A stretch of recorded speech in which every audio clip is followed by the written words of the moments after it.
prende el colorcito y así.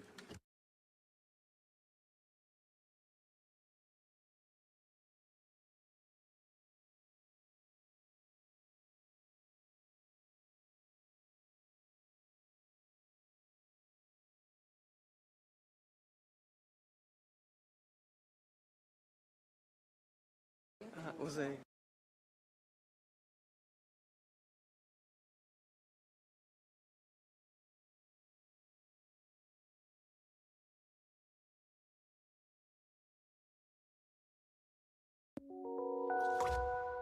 إعلان مهم.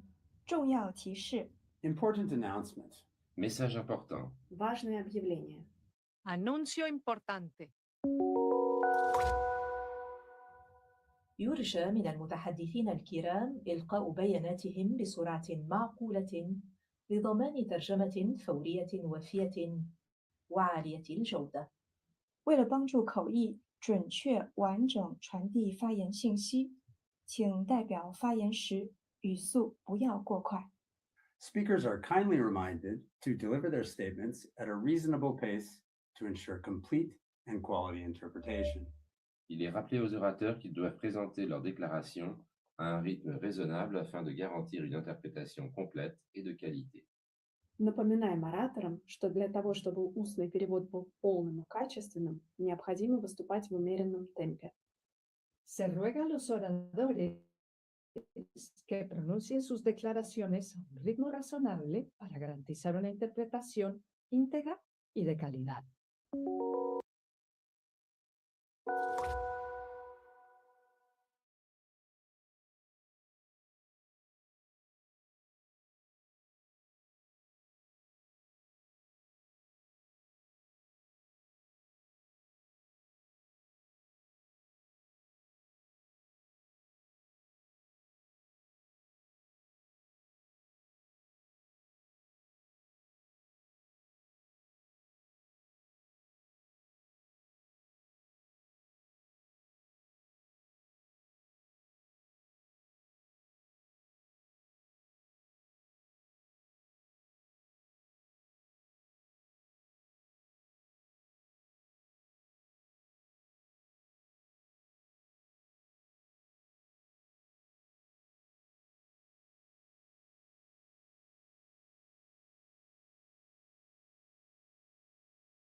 Excellencies, distinguished colleagues, I hereby declare open the fifth meeting of the 52nd session of the Working Group of the Universal Periodic Review. We will now proceed with the review of Paraguay. Before we begin, please let me remind you that all delegations should upload their oral statements through the online system for inscription on the list of speakers event before the opening of the review they intend to address. In accordance with the Human Rights Council Resolution 5/1, the review is based on the national report prepared by the state under review and the compilation of UN information and the summary of stakeholders' information, both prepared by the OHCHR. I now have the honor to give the floor to His Excellency Mr. Mario Raul Cano Ricciardi, Ambassador Extraordinary and Plenipotentiary, Permanent Representative of Paraguay to the United Nations Office and other international organizations in Geneva, to introduce the delegation. Excellency, you have the floor. Señor Presidente. President, distinguished delegations, on behalf of the delegation of the Republic of Paraguay, I would like to express our sincere gratitude for the interest shown by states in participating in this interactive dialogue in the context of the fourth cycle of the Universal Periodic Review. Allow me to acknowledge and praise the committed work of all the individuals and institutions who contributed to the preparation of this national presentation. This undertaking reflects my country, Paraguay's, commitment to the multilateral system, to constructive dialogue, and to the continuous strengthening of the protection and promotion of human rights. I now have the honor to introduce the head of the delegation from the Republic of Paraguay, His Excellency Minister Rodrigo Nicoro, Minister of Justice, who will be leading the presentation of our national report. Minister, sir, you have the floor. President, distinguished delegates, ladies and gentlemen, it is an honor for the Republic of Paraguay to appear before this working group of the Universal Periodic Review in the framework of the fourth review cycle. We would like to thank the Presidency of the Human Rights Council, the Troika, the Secretariat of the UPR, and the Office of the High Commissioner for Human Rights for all the support that they have provided us with. Paraguay is taking part in an open spirit with a sense of responsibility and constructive dialogue. We view the UPR as a key tool for international cooperation and for strengthening human rights policies.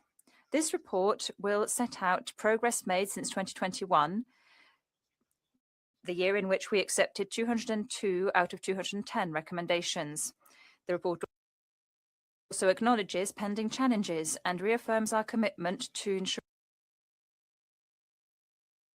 ensuring more inclusive, transparent institutions that are focused on human dignity.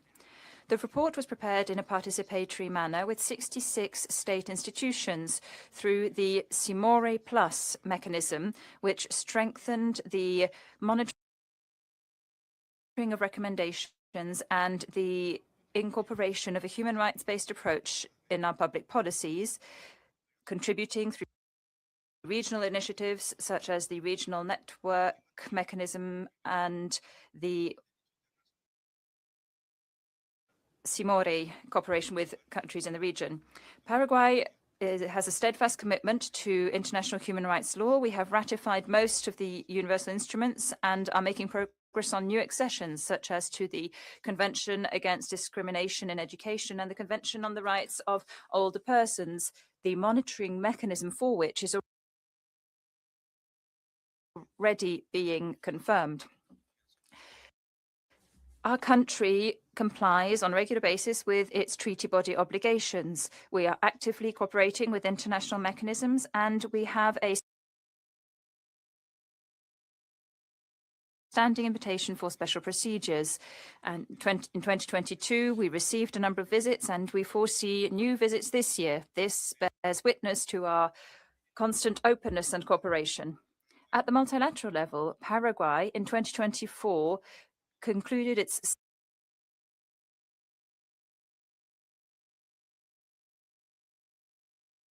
second mandate within the Human Rights Council. We exercised the regional vice presidency and we promoted thematic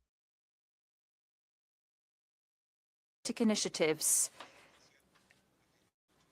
Particularly noteworthy was the first participation at presidential level before this body as an expression of the political commitment of our country at the highest level. In terms of institutional strengthening, we prepared and started implementing the fourth action plan of the Human Rights Network 2024-2028. This is aimed at deepening the interinstitutional articulation of human rights. Through our national program on houses of justice, since 2021, we have carried out more than 150 days of mobile justice at the national level, going to indigenous communities, rural zones, vulnerable neighborhoods, and penitentiary centers, providing legal advice, mediation, promotion of rights, and complementary services such as health and social assistance. Over this period, we registered more than 30,000 services being provided, strengthening access to these services across our country. A significant step forward was recovering the A status accreditation of our ombudsperson before the Subcommittee on Accreditation of GANRI. This reaccreditation, which was granted in 2025, certifies that the ombudsperson is complying with the Paris Principles and strengthens our national system for the protection of human rights. Economic, social, and cultural rights have a central role in Paraguay's public policy agenda. They have guided our efforts towards poverty reduction, broadening social protection, and strengthening essential public services. I would like to highlight that Paraguay's population is currently of 6.1 million people, and between 2022 and 2025, monetary policy dropped by 24.5%, down to 16%. This represents 213,000 Paraguayans being lifted out of poverty. Extreme poverty fell by 3 percentage points from 5.4% to 2.4%, which is the lowest ever level registered in our country, with more than 81,000 people escaping extreme poverty. Multidimensional poverty dropped by 4 percentage points between 2022 and 24, which means that it dropped from 19.7% to 15.6%. Our National Development Plan 2050 is the guiding instrument for our state's long-term planning. It is geared towards aligning public policies on investment and state action, all around sustainable, inclusive, and human-centered development. The National Plan for Poverty Reduction 2023-2030, called Naime Poravieta, is taking shape as the main tool for reducing monetary and multidimensional poverty through a gradual implementation and across our territory, which gives priority to girls, boys, and adolescents, women, older persons, persons with disabilities, and indigenous peoples, ensuring access to income, basic services, and also opportunities. The Zero Hunger at School program has made school meals universal. Since its implementation, more than $350 million have been invested with national coverage of 100% on a daily basis. This is benefiting more than 1,050,000 girls, boys, and adolescents. It has also had a direct impact on food security and generated formal labor opportunities for 17,231 individuals, of which 94% are women. The Tecopora program, which targets households living in poverty and extreme poverty, is currently benefiting 191,314 families, reaching a total population of 573,478 individuals. This policy combines cash transfers with social and family support, as well as shared responsibilities in healthcare and education. It is thereby contributing to preventing the intergenerational transmission of poverty. Socioeconomic inclusion is also being promoted through the Tinondera program, which benefited 42,269 people between 2021 and 2025. Tikoha, another program, allowed for 6,826 procurement contracts to be signed over the same period, contributing to the regularization of land ownership in social territories. We have a program on access to home ownership. This is Que Roga Pora, and it facilitates housing loans at preferential rates and over long terms, such as 30 years. Since it was launched, 5,050 housing loans have been registered with a meaningful impact on financial inclusion, given that 48% of the loans granted were granted to women. This year, we have broadened the possibility for accessing preferential loans through this program to Paraguayan migrants living in Spain. Protection of older persons also received fresh impetus with a law that establishes a universal pension for older persons. This is currently benefiting 340,203 persons by providing a monthly pension of at least 25% of the minimum legal wage, and with differentiated criteria for persons with severe disabilities and members of indigenous communities. Our labour agenda has pinpointed informality as a structural challenge. In response, our state approved the strategy for formalising employment 2025-2028.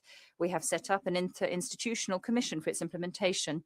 We have promoted measures such as the expansion of social security, the simplification of procedures, and strengthening of labour inspections. We have verified more than 6,500 workers and optimised the registries of more than 50,000 companies. The Emplea Pi platform was established as a channel for free labour mediation granted by the state. The goal is to link job supply and demand. The initiative geared towards young people of this program has been seeking to enhance access for young people to their first formal employment through supports for micro, small and medium-sized enterprises. Our public policy has given priority to effectively broadening coverage, decentralization of services, and the strengthening of primary care. We have strengthened the integrated networks of services through the building and bringing online of more family health units and new regional hospitals for complex care. A legislative step forward was the enactment of the Mental Health Act 7018/2022, which triggered a reform process for mental health care focused on people, their psychosocial context, and the full enjoyment of their human rights. This law is complementary with the National Mental Health Policy 2024-2030 and the National Plan on Mental Health for the same period. Maternal, fetal and neonatal health has a specific plan for 2023-2030, and it is aimed at improving care across all levels of our healthcare system. To this, you also have to add the National Plan on Sexual and Reproductive Health 2024-2030, along with policies for preventing teenage pregnancy, awareness-raising campaigns about STIs, and strategies of shared responsibility on maternal and child health. The action plan SUMAR against drug abuse is a comprehensive public policy aimed at prevention, care, and providing a response to the problematic consumption of substances based on interinstitutional articulation and territorial action in order to protect vulnerable populations, especially girls, boys, and adolescents. In this context, we have implemented the Unit for Addiction and Rehabilitation treatment and rehabilitation for teenagers who have fallen foul of criminal law, with therapeutic and educational measures and social reinsertion measures. In terms of juvenile criminal justice, our National Service for Teenage or Adolescent Offenders provides a restorative approach geared towards reducing the population that is deprived of its liberty and to the implementation of alternative means and social reinsertion. In terms of recent progress, we'd like to highlight the effective separation between teenagers who have been punished and detained in the educational center of Itagua, in keeping with our domestic legal order and international standards. The state is also implementing measures such as school meals, school kits, grants, student passes, and pedagogical care for students that are at risk. We have also strengthened inclusive education, intercultural education, and have support modalities for students in hospitals and in vulnerable situations. Moreover, there are currently 92 inclusive public and private and subsidized education centers and around 53 public support centers for inclusion. The indigenous educational system has 38,122 students that are enrolled, and we have distributed educational material that are appropriate for the sociocultural and linguistic context of indigenous peoples. Transparency, public integrity, and the fight against corruption have been tackled through legislative and regulatory measures and institutional measures. In 2023, we approved a national strategy on combating corruption. In 2024, we enacted Act 7389, which establishes a national regime of integrity, transparency, and prevention of corruption. Paraguay has promoted measures to ensure the effective access of vulnerable persons, with progress being made in terms of reducing pretrial detention, providing care to victims of violence, protection for girls, boys, and adolescents, and the defense of indigenous communities. We have promoted a more strategic approach through human rights litigation tools, as well as digital innovation and social reinsertion programs. This is all geared towards strengthening our public defense system, making it more efficient and more present across our territory. The legal system has made progress in terms of digitalizing files, ensuring that it has an electronic caseload management system. It publishes resolutions and statistics, and it has internal oversight mechanisms and training on legal ethics and international human rights standards. Paraguay is spearheading a historic transformation of its penitentiary system through the new model for penitentiary management. This is aimed at consolidating a system based on human dignity, security, and order, and social reinsertion is the key word here. This reform promotes interinstitutional strengthening through improved living conditions, appropriate classification of persons deprived of liberty, strengthening internal management, and continuous learning for penitentiary staff. Another historic milestone was the effective separation between persons who have been convicted and those who are defendants, in keeping with our national regulations and international standards. In 2025, through the Operation Threshold 1, 783 persons deprived of their liberty were transferred to the new Social Reinsertion Center of Minga Guasu, and through Operation Threshold 2, in which 680 women deprived of their liberties were relocated, or reorganized the female prison population, achieving for the first time in the history of Paraguay a separation between women who've been convicted and those who are under trial within the penitentiary complex for women of Emboscada. The penitentiary restructuring process, based on the classification of persons deprived of their liberty and type of establishment, is enabling better implementation of reinsertion programs and penitentiary treatments. It is worth highlighting the recent amendments to the rule on redemption, known as Law 7621/25, which promotes the participation of persons deprived of their liberty in educational programs, employment programs, and community service. The fight against human trafficking has been strengthened through interinstitutional coordination, international cooperation, and comprehensive care for victims, and thereby consolidating our state response in a national plan which incorporates internal trafficking and strengthens territorial articulation through departmental bureaus. The program Procomtrata, which was launched in 2024, strengthens consular assistance for victims abroad, complementing awareness-raising campaigns such as "There are dangerous promises," "You need to understand that this is a risk," and you don't deal with trafficking. At the environmental and climate level, we have strengthened our work through the implementation of a national plan on climate adaptation. We're promoting adaptation measures for vulnerable communities involving rural and indigenous women, persons with disabilities, civil society, and local governments. Particularly noteworthy is the launch in 2024 of the platform of the Environmental Statistics Atlas for informing our decision-making. We have also made progress in terms of the rights of people of African descent with Law 6940 of 2022, which sets out mechanisms for preventing and punishing racism and discrimination.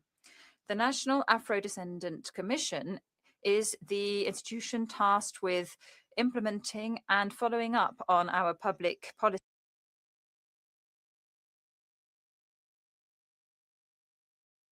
here, including the national plan and the relevant register.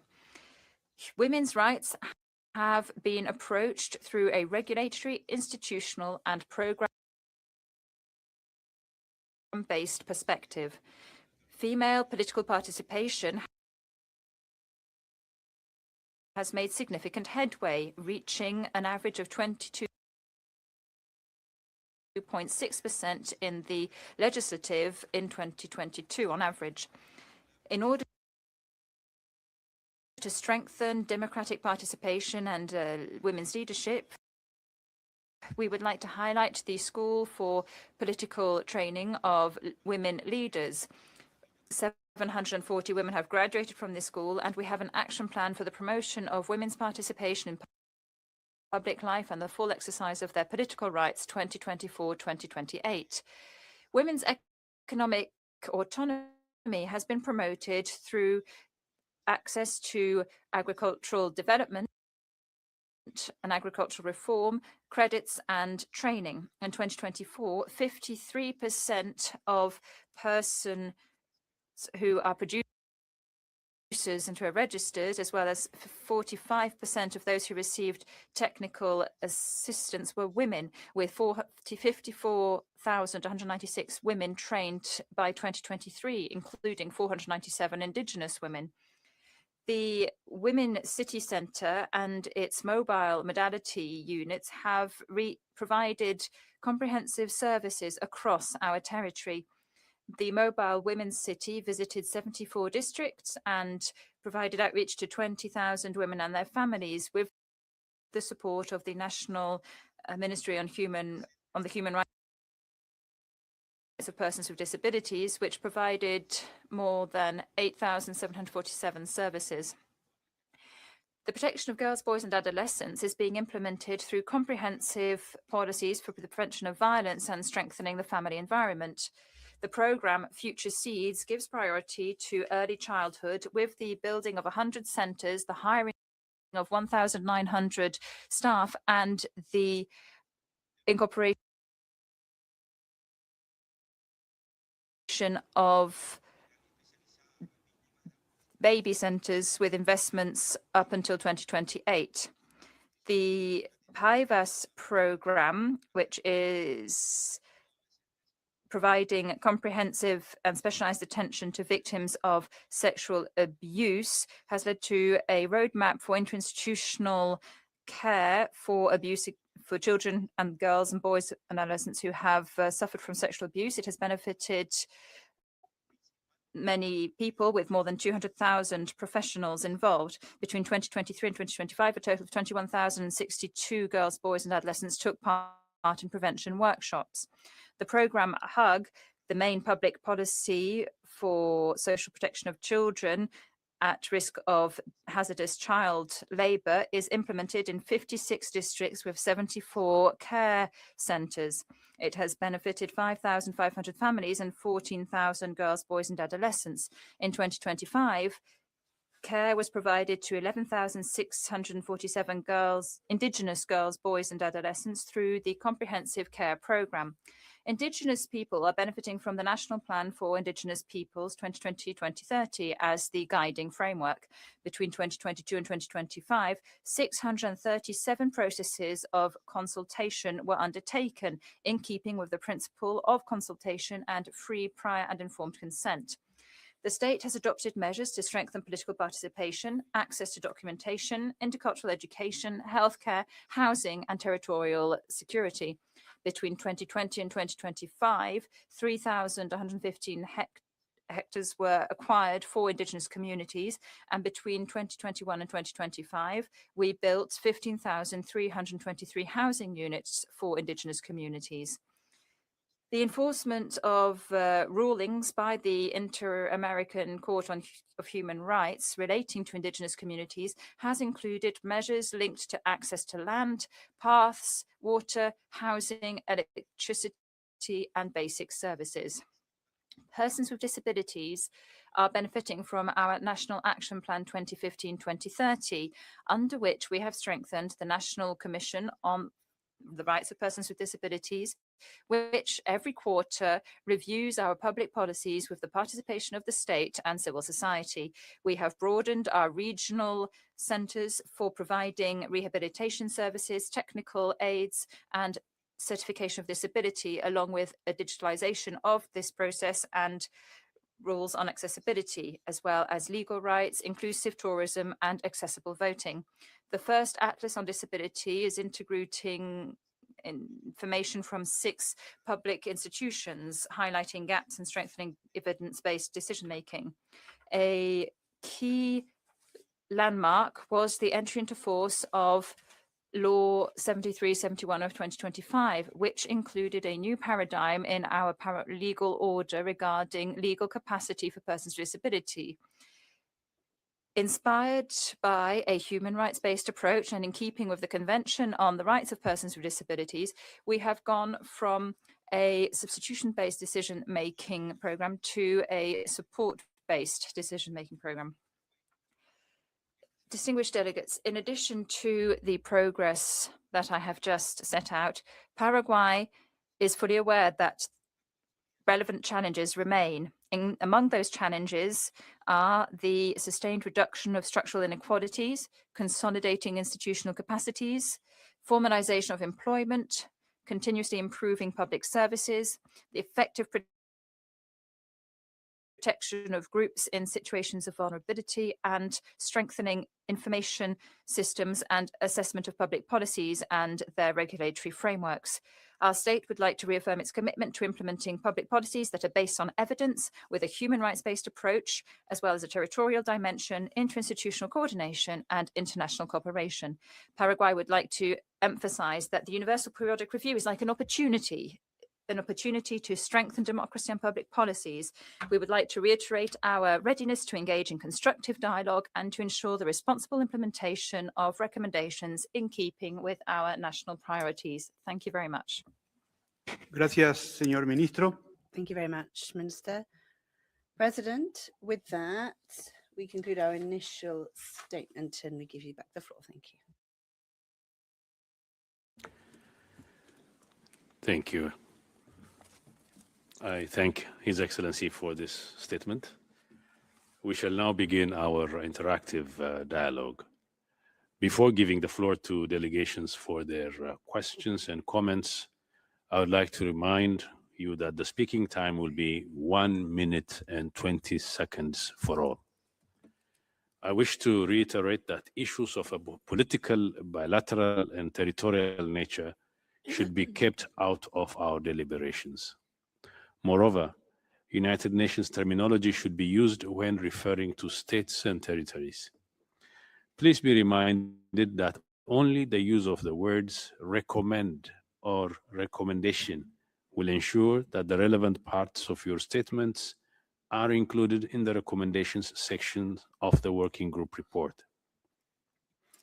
Also, allow me to recall that the Human Rights Council strongly rejects any act of intimidation or reprisal against individuals and groups who cooperate or have cooperated with the United Nations and its representatives and mechanisms in the field of human rights. We will now begin with the list of speakers. I give the floor to the distinguished representative of Eritrea. You have the floor. Thank you, Mr. Vice President. We warmly welcome the distinguished delegation of the Republic of Paraguay. We note Paraguay's meaningful progress in expanding access to healthcare and education, particularly through inclusive policies and targeted programs for vulnerable populations. Recognizing these efforts and the challenges that remain, we humbly offer the following 2 recommendations. 1, build on ongoing initiatives to improve access and retention in education, including school support programs and learning recovery measures, by reinforcing efforts to ensure equal educational opportunities and quality learning outcomes for students in vulnerable and rural communities. 2, continue its efforts to expand equitable access to healthcare services, particularly through family and community health units and regional hospitals, and further strengthen coverage in rural and remote areas by ensuring the sustainability of services, adequate human resources, and continued attention to barriers to access. We wish Paraguay every success in implementing the recommendations it will accept. I thank you, Mr. Vice President. Thank you. I give the floor to the distinguished representative of Estonia. Thank you, Mr. Vice President. Estonia welcomes the delegation of Paraguay to its UPR review. Estonia commends Paraguay for its progress since the last UPR cycle, including cooperation with UN special procedures and the ratification of human rights instruments. We also welcome steps taken to advance the rights of indigenous peoples, including with regard to land restitution. Estonia recommends Paraguay to 1, strengthen prevention of and response to violence against women and girls, including by revising the existing legislation to comprehensively address all forms of digital violence against women. 2, strengthen implementation and monitoring capacities within the Ministry of Health and Social Welfare to ensure universal access to healthcare services, in particular to sexual and reproductive health services and modern contraceptives. We wish Paraguay a successful review. Thank you. Thank you. I now give the floor to the distinguished representative of Ethiopia. Thank you, Mr. Vice President. Ethiopia welcomes the delegation of Paraguay and thanks it for the presentation of its national report. We commend Paraguay for its continued commitment to the promotion and protection of human rights and for the progress achieved since its previous review. We also appreciate the efforts undertaken to strengthen the education and health sectors, as well as to advance social development policies. In the spirit of constructive engagement, Ethiopia offers 3 recommendations to Paraguay. 1, intensify efforts to reduce poverty and socio-economic inequalities, with particular attention to rural and marginalized communities. 2, enhance access to justice by addressing structural barriers and improving the efficiency and independence of the judicial system. 3, reinforce the efforts to combat gender-based violence and ensure adequate protection and support service for victims. Finally, Ethiopia wishes Paraguay every success in its review. I thank you, Mr. Vice President. Thank you. I now give the floor to the distinguished representative of France. Merci, Monsieur le Vice. Thank you very much, Vice President. France would like to welcome the Paraguayan delegation and recommends to Paraguay that it, 1, take all necessary measures to promote women's rights and combat gender-based violence. 2, ensure access to sexual and reproductive health and rights, including by decriminalizing abortion. 3, strengthen the fight against all forms of violence and discrimination based on sexual orientation and gender identity. 4, guarantee freedom of press and protection for journalists, including by putting an end to restrictions on freedom of expression, assembly, and peaceful association, peaceful assembly. 5, put in place an effective mechanism to protect human rights defenders. 6, combat the expansion of organized crime by bolstering the fight against drugs, trafficking, and corruption. France wishes Paraguay every success at this universal period of review. Thank you. Thank you. I now give the floor to the distinguished representative of the Gambia. Thank you, Mr. Vice President. The Gambia welcomes the delegation of Paraguay and commends its continued engagement with the Universal Periodic Review process. We applaud Paraguay for its pioneering role in the setting up of national mechanisms for implementation, reporting, and follow-up of human rights obligations, as well as the innovative Simore Plus digital system. We also commend Paraguay on the recent Category A accreditation of the Office of the Ombudsman, reflecting its commitment to its international human rights obligations. In the spirit of constructive dialogue, the Gambia offers the following recommendations. 1, adopt comprehensive legislation prohibiting all forms of discrimination and ensure effective remedies for victims. 2, reduce prison overcrowding by expanding alternatives to pretrial detention and improving prison overcrowding in line with international standards. 3, strengthen efforts to implement Act number 6940 to prevent and punish racism and discrimination against persons of African descent. And 4, strengthen measures to prevent and combat trafficking in persons, including through effective investigation and prosecution, as well as victim support and reintegration services. We wish Paraguay every success in implementing its human rights obligations. Thank you. Thank you. I give the floor to the distinguished representative of Georgia. Thank you, Mr. Vice President. And Georgia welcomes the delegation of Paraguay and thanks the head of the delegation for the presentation of the national report. Georgia welcomes steps aimed at establishing of an inclusive education system, including by strengthening of the Center for the Comprehensive Care of Children and Adolescents in both private and public sector. We positively evaluate steps for more effective implementation of the national plan to prevent and combat trafficking in persons, including the strengthening of interagency coordination. We also value the implementation of National Action Plan for the Rights of Persons with Disabilities for 2015-2030, and the strengthening of the National Commission of the Rights of Persons with Disabilities. With this, Georgia would like to recommend to Paraguay. First, to continue steps towards comprehensive availability of rehabilitation services, assistive devices, and disability certification services to all regions. And second, to continue efforts that allow the Office of Ombudsman to effectively exercise its mandate in line with international standards. With this, we wish the delegation of Paraguay a very successful UPR. Thank you. I now give the floor to the distinguished representative of Germany. Thank you, Mr. Vice President. Germany welcomes the delegation of Paraguay. We commend Paraguay on its successful flagship program to combat malnutrition and reduce the school dropout rates, as well as for steps taken to improve prison conditions through a more gender-sensitive approach. At the same time, Germany remains concerned about restrictions of civic space, persistent corruption, limited judicial independence, and challenges related to the rule of law and protection of vulnerable groups. Germany therefore recommends to 1. Amend Law 7363 of 2024 and related regulations to remove restrictions on CSOs and ensure the protection of personal data. 2. Take effective measures to combat corruption and ensure judicial independence and access to justice. 3. Scale up implementation of existing legislation to prevent and address violence against women and girls, including through adequate resources. And 4. Strengthen the protection of indigenous communities, including land rights and access to justice and basic services. We wish Paraguay a very successful review. Thank you. Thank you. I give the floor to the distinguished representative of Guyana. Thank you, Vice President.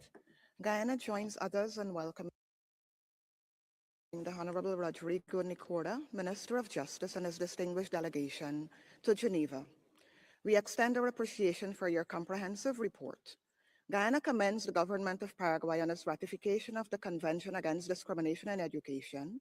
We note the implementation of the 4th Action Plan of the Human Rights Network 2024-2028 and the Zero Hunger in Schools program. In a constructive spirit, Guyana proposes the following recommendations. Take measures to eliminate all forms of discrimination, especially for indigenous peoples and Afro-descendants. Develop and implement strategies to address food and nutrition security in rural areas and indigenous communities. Take measures to ensure equitable access to healthcare and education. And 4, develop strategies to ensure access to menstrual products for all women and girls, especially in the indigenous communities. Guyana wishes the delegation of Paraguay every success during this process. Thank you. Thank you. I give the floor to the distinguished representative of Haiti. Merci beaucoup, Monsieur.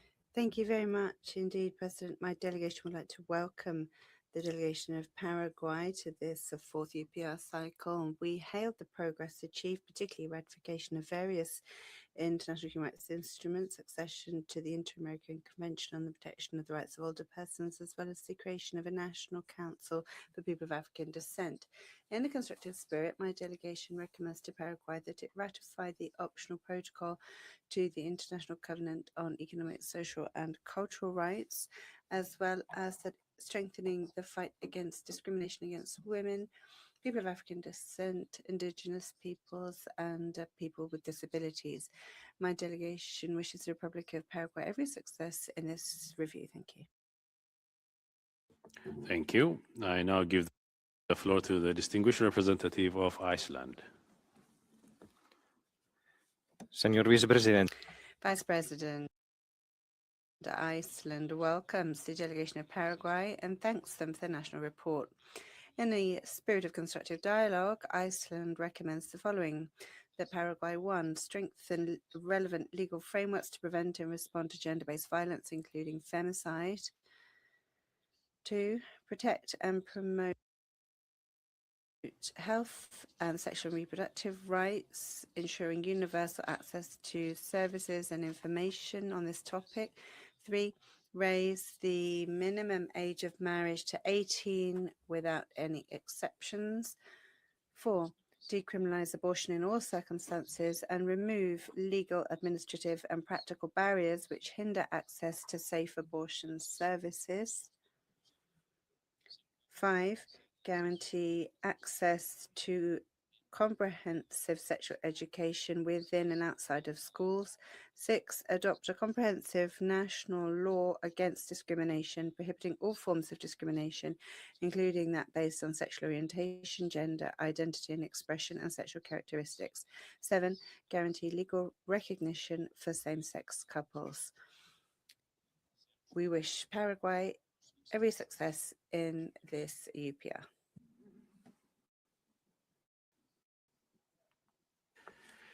Thank you. I now give the floor to the distinguished representative of India. Mr. Vice President, India warmly welcomes the delegation of Paraguay and thanks them for the presentation of the national report. We appreciate Paraguay's commitment to the UPR process and its steps towards strengthening the national human rights framework. We commend the significant reduction in extreme poverty rates achieved by Paraguay between 2021 and 2024, alongside the successful implementation of the Zero Hunger in Schools program, achieving nationwide coverage. In the spirit of constructive engagement, India recommends the following to Paraguay. 1, continue efforts to combat all forms of discrimination through provision of a robust legal framework for protection of all groups in vulnerable situations. 2, intensify efforts to formalize the labor market and enhance workforce capabilities by effectively implementing the Integrated Strategy for Employment Formalization 2025-2028. And 3, strengthen the national program for the prevention and combating of trafficking in persons through allocation of sufficient financial resources for victim identification and support services. We wish Paraguay a successful UPR review. Thank you. Thank you. I now give the floor to the distinguished representative of Indonesia. Thank you, Mr. Vice President. Indonesia welcomes the delegation of Paraguay to its review and its continued commitment to the protection of human rights, including through the adoption of the 4th Action Plan of the Human Rights Network and the launch of the School Meals Program. We also congratulate Paraguay on the re-accreditation of the Office of the Ombudsman with A status, attesting to its full compliance with the Paris Principle, which Indonesia also supported during Paraguay's 3rd UPR. In this regard, Indonesia offers the following recommendations. 1, continue strengthening measures to reduce poverty and social inequalities, in particular for women, children, persons with disabilities, and people in vulnerable situations. 2, strengthen the effective implementation and enforcement of legislation addressing all forms of discrimination, including on the grounds of race, ethnicity, religion, or belief, and sex. 3, continue enhancing access to quality public health care, including by increasing investment in healthcare infrastructure and services, particularly in rural areas. Finally, we wish Paraguay a successful review. I thank you. Thank you. I now give the floor to the distinguished representative of the Islamic Republic of Iran. Iran takes note of the engagement of Paraguay with the UPR process. At the same time, we note with concern that persistent structural challenges continue to hinder the full realization of human rights in the country. In particular, gaps remain between constitutional guarantees and their effective implementation in practice. We are concerned about inequalities affecting vulnerable and marginalized groups, including indigenous people, as well as rural communities and children. We recommend that Paraguay to first take effective measures to strengthen safe employment and educational environments for the empowerment of women. Second, take measures to prevent forced eviction of indigenous people, protect their lands, and ensure access to justice and healthcare. And finally, take effective measures to prevent and combat sexual abuse and child labor, and ensuring the protection of children from all forms of exploitation. We hope Paraguay success in its UPR review. Thank you. Thank you. I give the floor to the distinguished representative of Iraq. Thank you very much, Vice President. We would like to welcome the head and the whole delegation of Paraguay under this cycle, and we thank them for the preparation and presentation of the report. We have the following recommendations. 1. Combat discrimination and hate speech, particularly against people of African descent and indigenous peoples and persons with disabilities. 2. Improve detention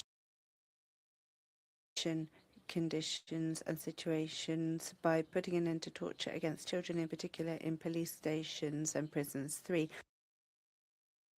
Improve the situation of persons with disabilities, particularly those suffering from psychiatric disabilities, and eradicate cases of ill treatment. 4. Step up the fight against trafficking, including by ensuring justice to victims. 5. Improve living conditions in rural zones and areas where minorities and indigenous peoples live. We have reviewed the laws and legislation and action plans adopted by Paraguay with a view to improving family life and the human rights situation of all, and we wish Paraguay every success in this review. Thank you. Thank you. I now give the floor to the distinguished representative of Ireland. Thank you, Mr. Vice President. Ireland welcomes the delegation of Paraguay and thanks it for its presentation today.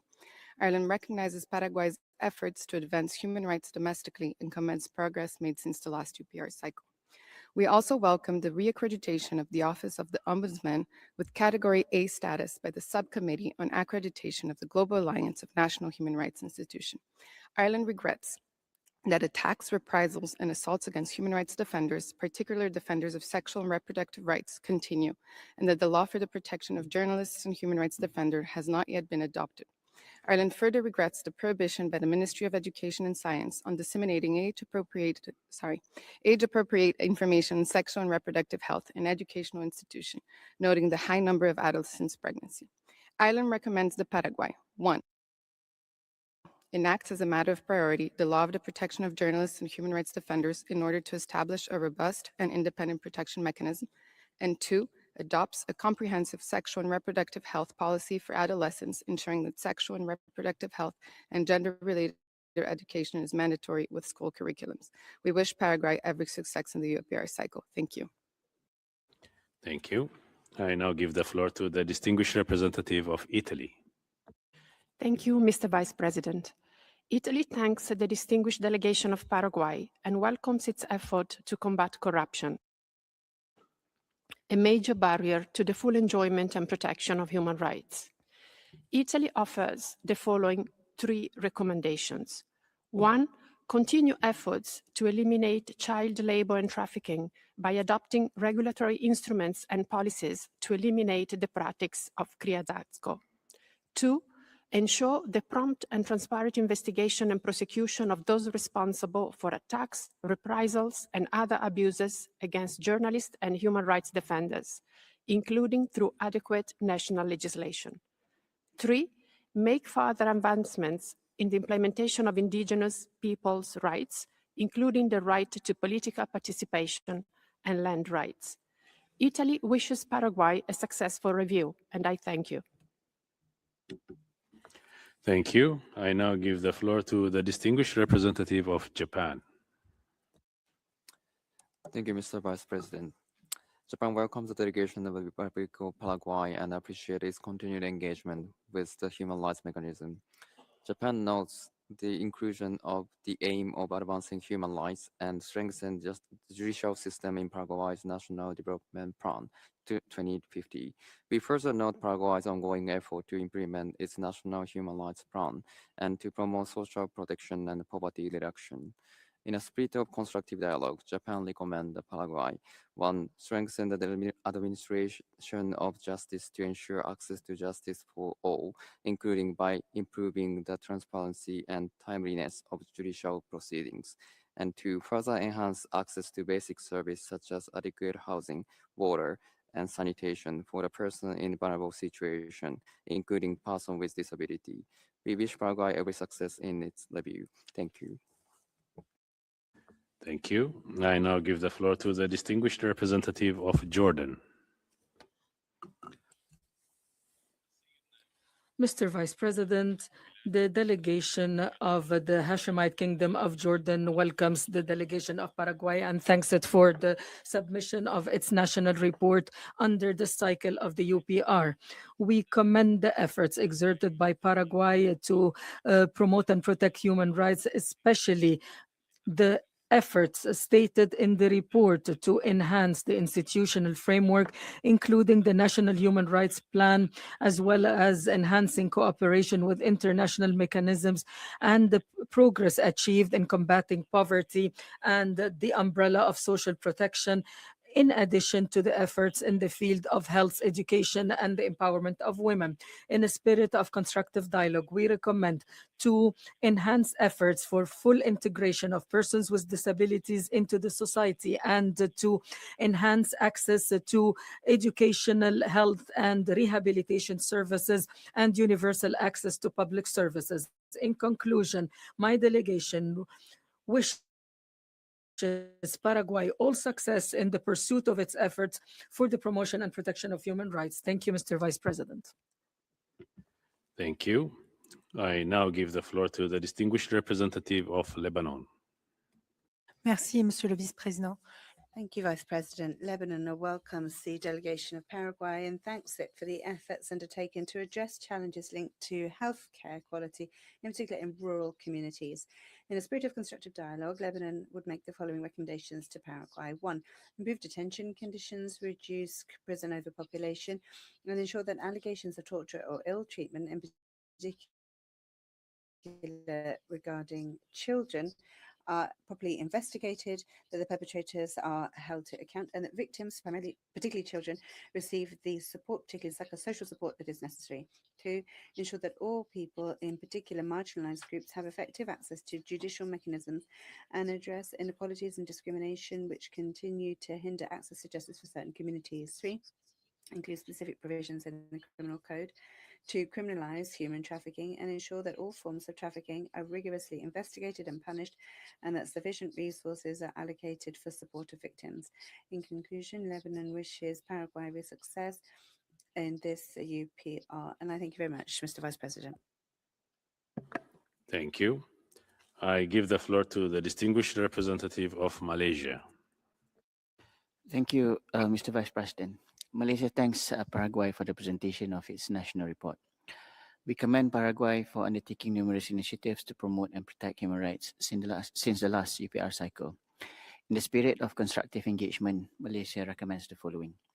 First, strengthen efforts to combat trafficking in persons, particularly in border and high-risk areas, in close coordination with civil society organizations. Second, continue efforts to prevent sexually transmitted infections and to promote educational awareness on the importance of these preventive measures.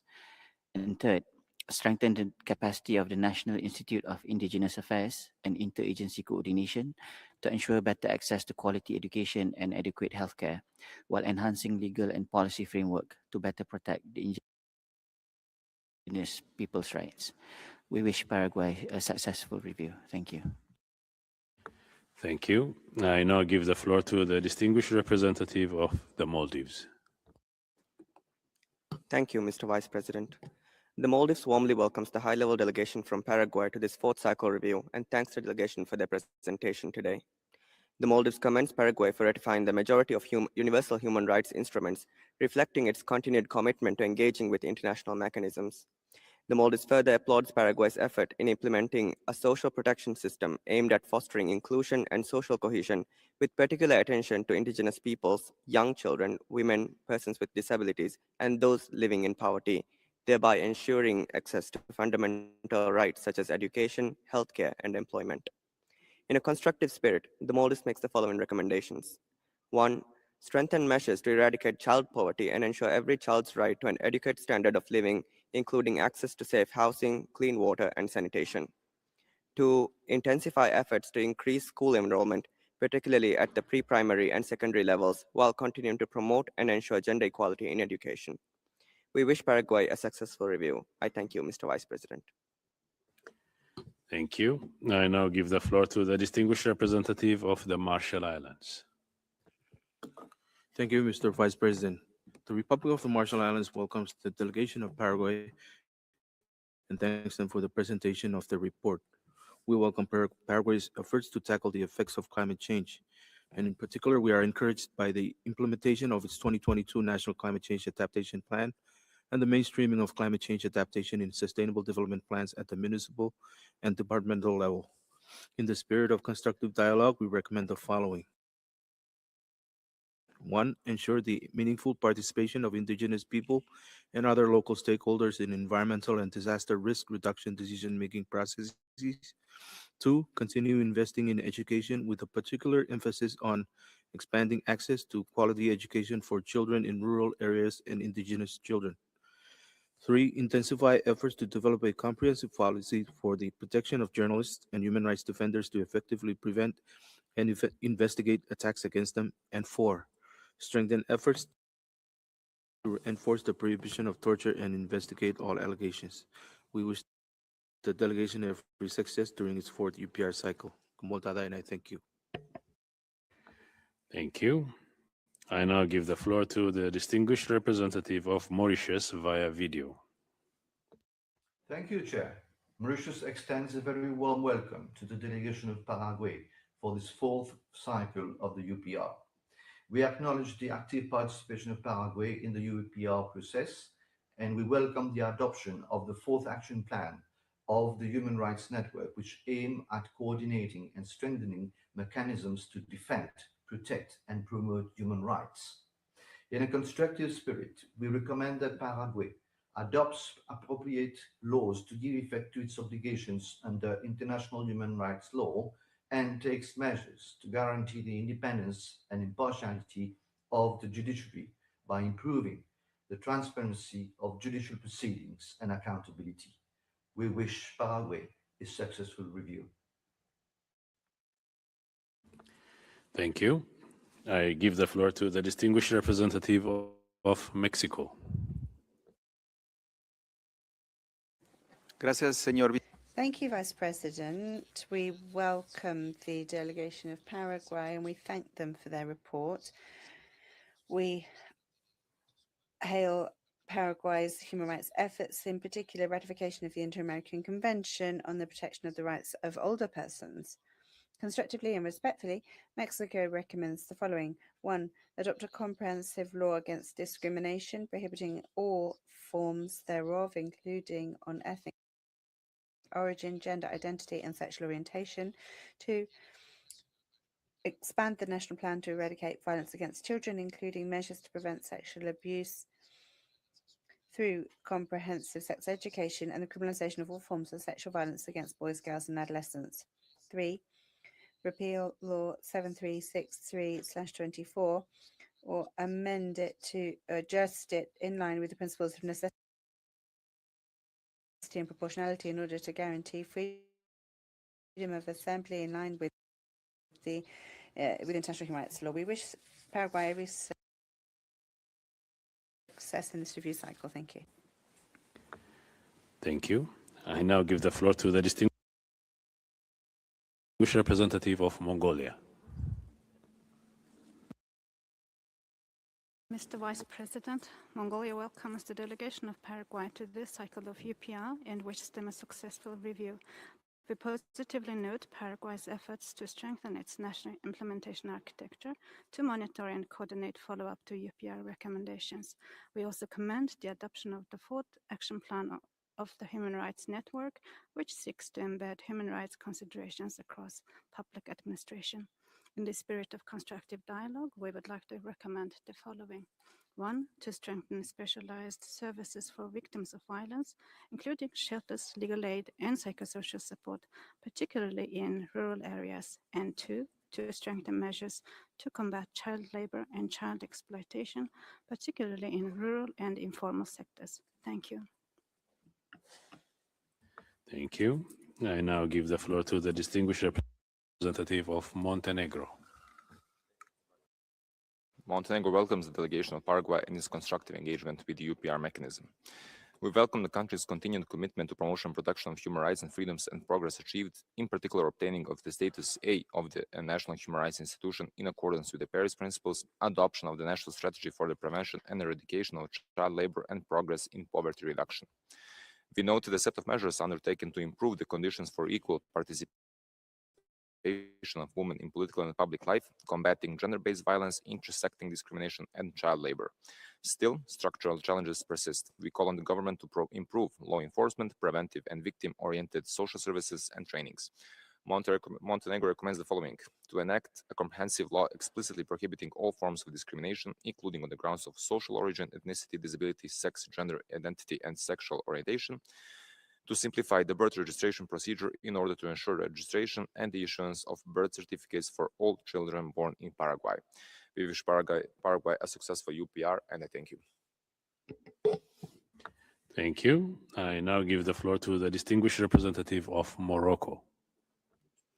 Thank you, Mr. Vice President. My delegation would like to welcome the delegation of Paraguay and thanks them for presenting their national reports, which highlights the progress made during the previous UPR cycle, while acknowledging the challenges encountered in implementing the recommendations. My delegation welcomes the adoption of the National Human Rights Plan and of the fourth action plan of the Human Rights Network 2024-2028. Aware of all efforts already made and in a constructive spirit, Morocco would like to make the following 3 recommendations. 1, accelerate the adoption and implementation of a comprehensive national care system with sustainable financing. 2, continue efforts to implement targeted policies to reduce gender gaps in employment, income, and access to productive resources. 3, enhance the implementation of targeted public policies to reduce disparities between urban and rural areas. We wish to the delegation of Paraguay full success in this UPR cycle. Thank you. Thank you. I now give the floor to the distinguished representative of Mozambique. Thank you, Mr. Vice President. Mozambique welcomes the high-level delegation from Paraguay and congratulates them on the presentation of their national report within the framework of the first cycle of the Universal Periodic Review. Mozambique commends the government of Paraguay for its continued commitment to cooperating with international human rights mechanisms, as well as for the efforts to strengthen the legal framework relating to human rights. In a spirit of constructive dialogue, Mozambique wishes to present the following recommendations. 1, continue efforts to prevent and eradicate child labor. 2, strengthen the participation of women in political life. And 3, guarantee the restitution of land to indigenous people. Finally, Mozambique wishes Paraguay every success in this UPR process. Thank you, Mr. Vice President. Thank you. I now give the floor to the delegation to address observations and comments that have been raised so far. You have the floor, Excellency. Muchas gracias. Thank you very much, Chair. I would now like to give the floor to Mr. Javier Esquivel, who is the Minister for Public Defense. President, it is an honor for me to address this council on behalf of the Ministry of Public Defense of Paraguay. We would like to reaffirm our commitment to the international system of human rights and the Universal Periodic Review as a space for dialogue, cooperation, and continuous improvement. In this framework, our ministry provides assistance and legal representation completely free of charge across our country. We currently have a presence in the 18 judicial districts of our country with 379 public defenders who take up office following a public competitive examination and are paid by the state. They operate in the various jurisdictions, the ordinary criminal one, the juvenile criminal jurisdiction, the criminal sentence enforcement jurisdiction, as well as civil, labor, and specialized areas. This territorial coverage, coupled with the strengthening of our institutional management tools, has made it possible for us to significantly broaden the scope of the services provided by public defense. Currently, our ministry has a system of indicators on access to justice. This is a technological tool that was developed with the support of OHCHR, and it allows us to register, systemize, and analyze high-impact data for decision-making, for institutional transparency, and for ensuring the monitoring of our policies on access to justice. Through this evidence-based management process, in 2025, our Public Defense Ministry reached more than 349,000 beneficiaries. This result includes, amongst other things, assistance provided to over 150,000 persons and legal representation in 80,000 cases.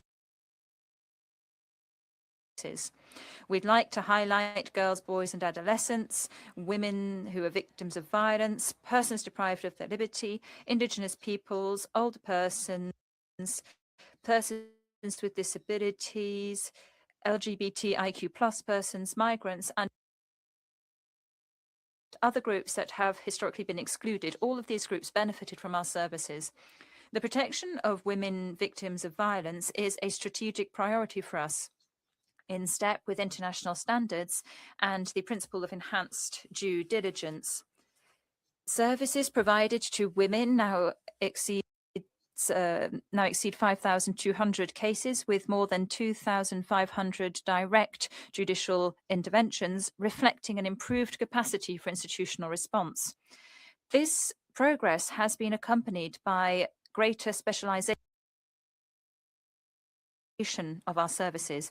We have also strengthened interdisciplinary teams, and we have the support of international cooperation. In this context, the phone line 133 has been strengthened and fully equipped through programs. It is now a key channel for ensuring early access to justice for women facing situations of violence. Similarly, the ministry is spearheading the program called Exporting Dreams, an initiative for inclusion and economic empowerment, which combines justice and social insertion and has a national scope and international dimension. This initiative is supported by the Office of the First Lady of our country and is articulated jointly with the Autonomous University of Asunción. The Ministry of Public Defense has presented a project to the European Union, which includes mentoring for entrepreneurship and economic capacity building. This approach meets a reality that we've observed. Economic dependence is a determining factor in cases of violence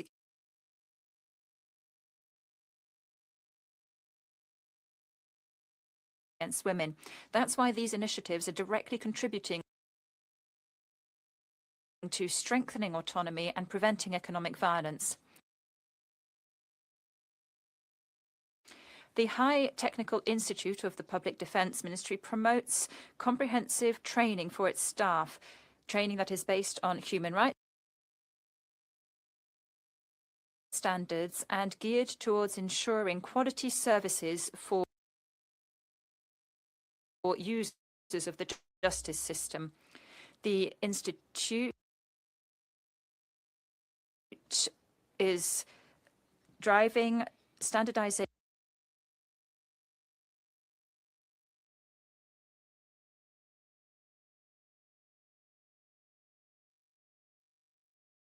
of operational criteria in different institutional response. At the same time, we are developing research areas geared towards generating evidence and providing innovative solutions for challenges faced by the judicial system. This process has been further strengthened through the support provided from international cooperation. This has made it possible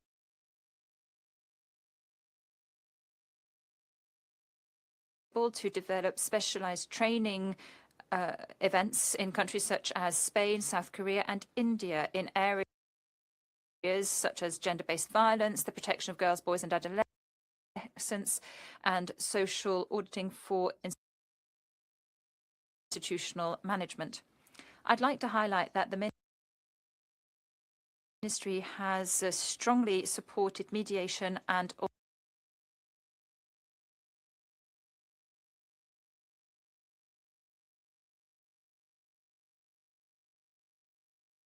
alternative dispute settlement mechanisms as key tools for ensuring access to justice that is closer, more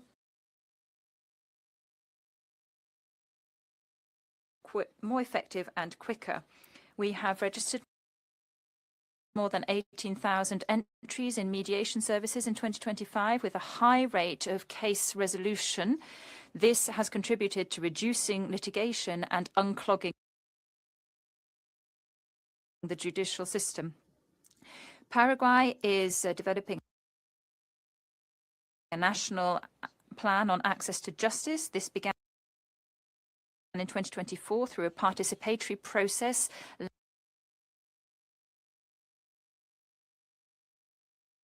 led by an interinstitutional coordinating committee with the support of the Office of the High Commissioner for Human Rights and the participation of public institutions, civil society, academia, and it is currently being validated by our citizenry before its final approval. This plan is the first instrument of its nature in our country, and it aims to develop unified roadmaps between the institutions of the judiciary with a view to ensuring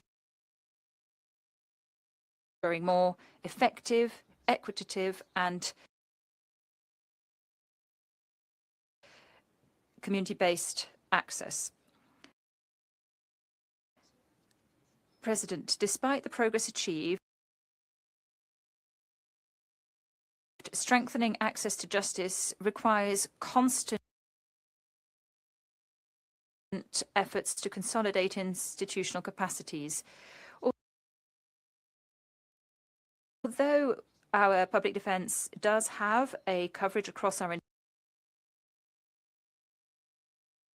entire country, growing demand and the complexity of cases mean that it is necessary to broaden our operational capacities, both in terms of human resources and providing interdisciplinary teams, and in terms of greater investment and budgetary sustainability. This consolidation is essential to prevent institutional overload and risks of judicial delay, and for ensuring timely, effective, and quality defense for all persons. So Paraguay is not just presenting progress here, we're reaffirming a commitment to ensuring accessible, free, and human-centered justice, a commitment to women that requires who need effective protection, and a commitment to those who historically have been excluded from our justice system. Thank you. Thank you very much, Minister. I would now like to give the floor to Mr. Rafael Caballero Campos, who is the Vice Minister of Justice.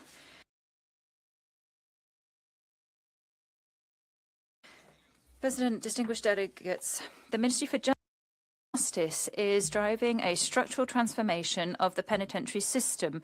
This is being done through the implementation of the new model for penitentiary management. One of the pillars of this reform is the Higher Technical Institute for Penitentiary Training and Education. It promotes the professional training of penitentiary staff through systematic training and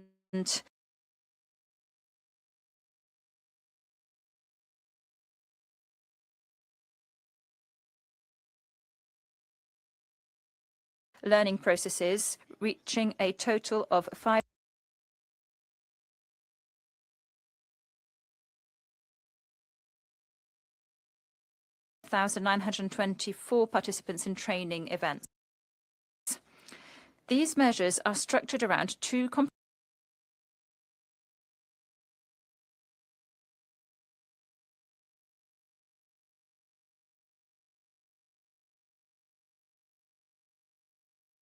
complementary lines: technical careers, which are aimed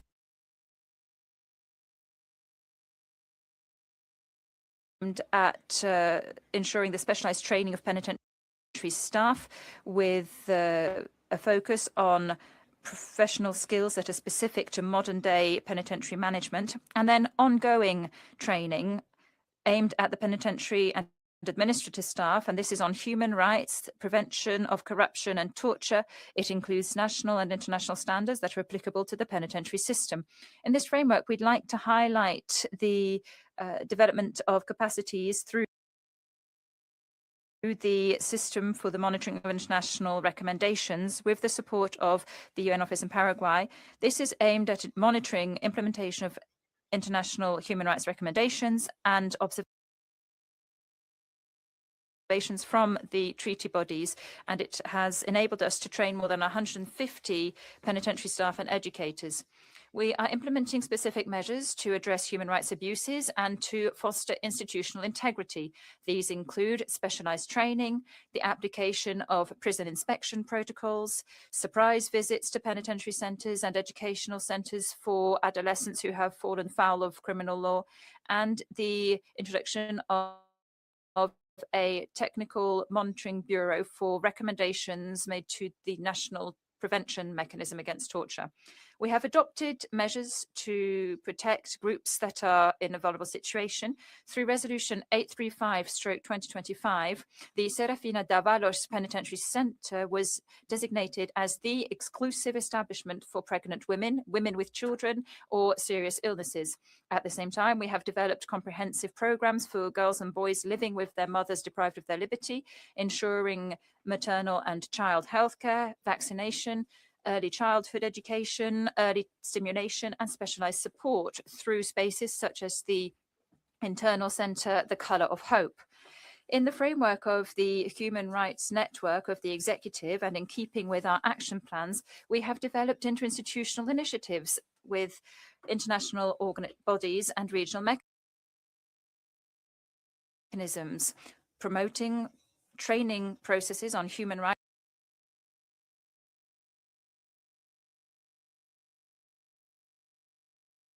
and anti-corruption efforts. These have benefited more than 3,700 civil servants. At the same time, we have developed specialized training programs, such as the International Course on Compliance with the Rulings of the Inter-American Court and a degree on human rights with an approach on focus on social protection and public management in cooperation with our National University of Asunción and the United Nations. On history and reparation, we have promoted measures such as the surveying of sites linked to clandestine burials, along with spaces of dialogue with victims and organizations of civil society. We have also made progress in terms of reactivating the national team for the search and identification of detained or disappeared persons and arbitrarily executed persons. On access to justice, the Ministry for Justice, through its national program on the Houses of Justice, is working on providing services and support and guidance to our citizens, with a special emphasis on vulnerable groups. We have also developed training measures on mediation, dispute resolution, and international cooperation. This has been aimed at local government and departmental government representatives. We have also carried out a training course along with the Republic of Argentina on community-based mediation as a tool for social appeasement, promoting an exchange of best practices here. Through the Ministerial Resolution 96/2026, we have been promoting application of a protocol on access to justice for people with psychosocial disabilities. The Ministry for Justice approved through this ministerial resolution the program Knowing My Duties, Exercising My Rights, an educational initiative geared at providing students with a comprehensive understanding of their rights, duties, and the functioning of institutions. The program is promoting responsible citizens on a participatory and committed basis. We're committed to democratic values. It also contributes to strengthening civic education, the prevention of human rights violations, and social coexistence alongside, or through rather, awareness about guarantees and available protection mechanisms. On access to identity, the state has promoted measures aimed at strengthening this right, as well as institutional modernization and broadening access to registration services. Resolution 93/2024 approved the protocol on birth registries through field days carried out in indigenous communities. This has strengthened access across our territory with an intercultural approach. We have improved digitalization of 80.41% of birth certificates, 80.36% of marriage certificates, and 80.45% of death certificates, along with the modernization of the single person's registry and its interlinkages with the judiciary and other institutions. Similarly, we have developed days of documentation and mobile services across our territory in order to ensure the universal registration of births, reaching rural and indigenous communities. The state has 541 active registries, including 71 in healthcare facilities, which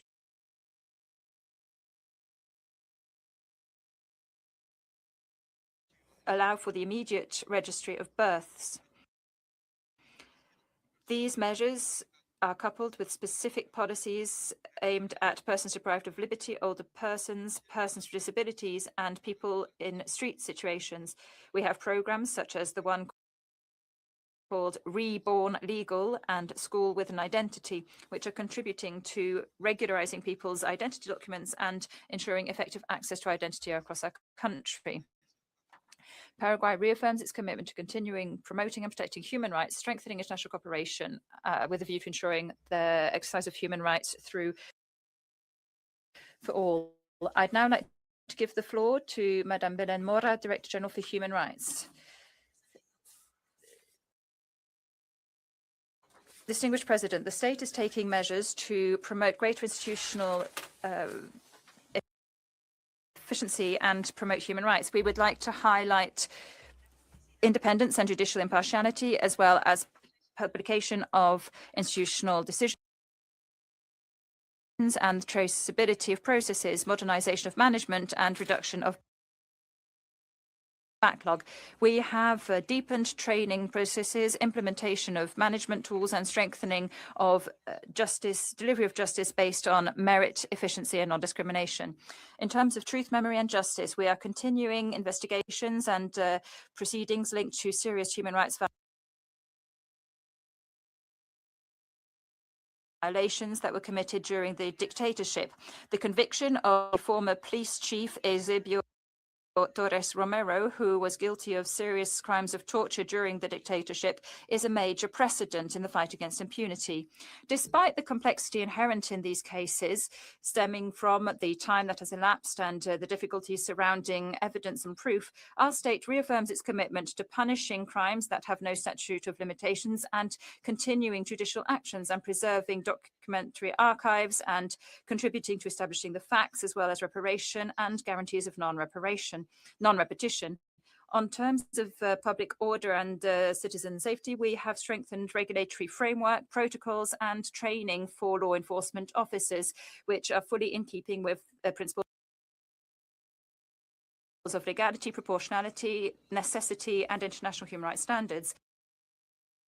We have modernized the handbook on the use of force in 2025, giving it a human rights-based approach and a key humanitarian principles dimension. For the monitoring of demonstrations, the police acts in cooperation with the National Mechanism for the Prevention of Torture. Regarding the enactment of the law that establishes monitoring, transparency and accountability for NGOs, we would like to highlight that this responds to a need for administrative regulation towards transparency and accountability. The legal framework explicitly recognizes freedom of association, autonomy of non-profit organizations and their role in our democratic life. It also provides obligations that are reasonably linked to the traceability of funds and compliance with international standards, such as the GAFILAT recommendations. The norm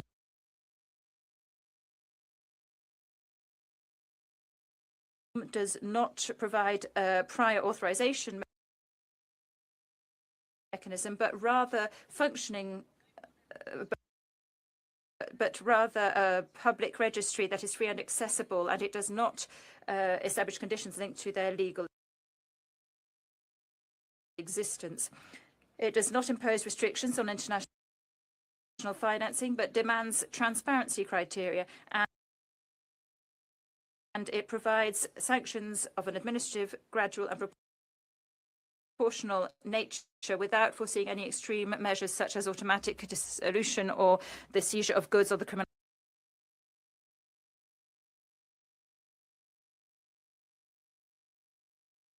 criminalization of their members. Regarding the protection of journalists, human rights defenders and other persons at risk, we would like to highlight the protocol on the safety of journalists at high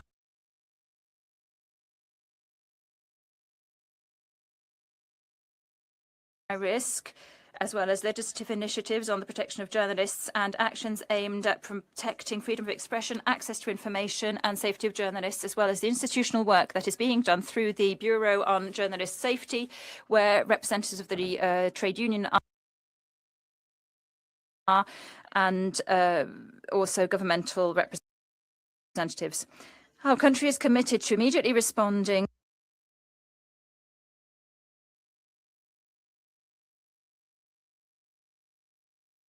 to the disappearance of persons through a consolidated strategy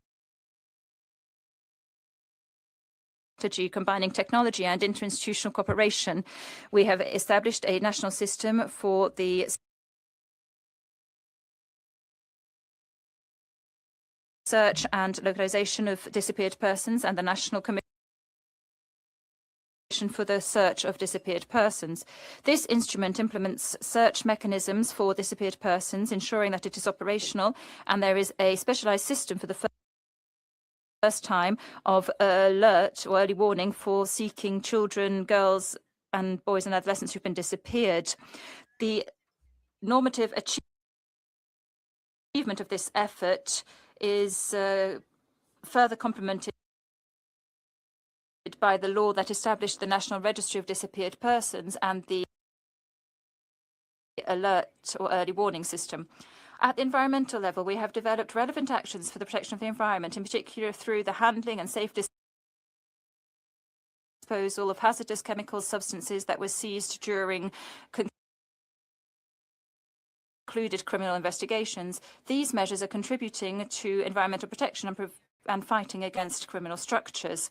In terms of children and adolescents, we have a police intervention protocol for adolescents who are at odds with criminal law and for ensuring the political protection of girls, boys and adolescents at risk, the implementation of which is part of our institutional capacity, institutional training processes. Regarding the rights of persons with disabilities, we are making progress on the development of an updated protocol on access to justice. Thank you. Thank you very much. I would now like to say that that is all our delegation has to say for now, and I would like to give the floor back to you, sir. Thank you so much. We will now continue with our interactive dialogue. I give the floor to the distinguished representative of Nepal. Thank you, Mr. Vice President. Nepal warmly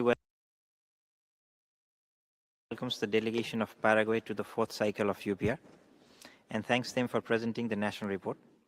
We appreciate Paraguay's efforts to implement the recommendation received during the 3rd cycle of the Universal Periodic Review and for its constructive engagements with the human rights instruments and mechanisms. In a constructive spirit, Nepal recommends Paraguay the following.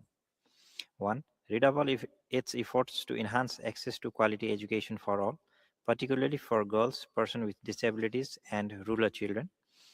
2. Strengthen measures to expand social protection, especially for children and persons with disabilities. 3. Step up measures to increase the representation of women in decision-making bodies. We wish Paraguay a successful UPR. I thank you. Thank you. I give the floor to the distinguished representative of the Kingdom of the Netherlands. Thank you, Mr. Vice President. The Kingdom of the Netherlands thanks the delegation of the Republic of Paraguay for the presentation of its national report. The Netherlands commends the Paraguayan government for ratifying the Inter-American Convention on protecting the human rights of older persons. In the spirit of constructive cooperation, the Netherlands recommends to 1. Promote a safe and enabling environment for journalists and human rights defenders by adopting the draft law on the protection of journalists and human rights defenders. 2. Ensure full protection against all forms of discrimination by expanding the scope in the existing legislation to also include discrimination on the basis of sexual orientation and gender identity. And 3. Ratify the Ljubljana Hague Convention on Mutual Legal Assistance, given the commitment of Paraguay to multilateralism in international law. The Netherlands wishes the Paraguayan government success with the follow-up of all recommendations it receives during this UPR cycle. Thank you, Mr. Vice President. Thank you. I give the floor to the distinguished representative of Nigeria. Thank you, Mr. Vice President. Nigeria welcomes the delegation of the Republic of Paraguay to its 4th UPR and commends its commitment to human rights obligations and continued cooperation with human rights mechanisms. Nigeria takes positive note of Paraguay's efforts to implement recommendations and from previous review, including through its national mechanism for implementation, reporting, and follow-up. Nigeria further commends the approval of the 4th Action Plan of Human Rights Network 2024 to 2028, as well as the school feeding program and support for families living in poverty and extreme poverty. While recognizing these laudable achievements, Nigeria wishes to recommend that Paraguay strengthen the implementation of national inclusion and development policies through adequate funding and improve access to essential services for remote and rural communities. 2. Continue targeted poverty reduction and social inclusion programs for rural and remote populations. And 3. Strengthen child protection and anti-trafficking frameworks, including prevention and victim support mechanisms, particularly for women and children. Finally, Nigeria wishes Paraguay a very successful review. Thank you, Mr. Vice President. Thank you. I now give the floor to the distinguished representative of North Macedonia. Thank you, Mr. Vice President. We welcome and thank the delegation of Paraguay for presenting their report. We welcome Paraguay's ratification of most core human rights instruments, especially its ratification of the Convention Against Discrimination in Education in 2025, demonstrating its continued willingness to cooperate with international mechanisms. We also commend Paraguay's effort to combat corruption, including the adoption of its national anti-corruption strategy. We encourage Paraguay to ensure its full implementation in line with the principles of transparency and accountability. North Macedonia offers the following recommendations. 1. Ensure comprehensive birth registration and the issuance of birth certificates for all children born in the territory of Paraguay immediately after the birth.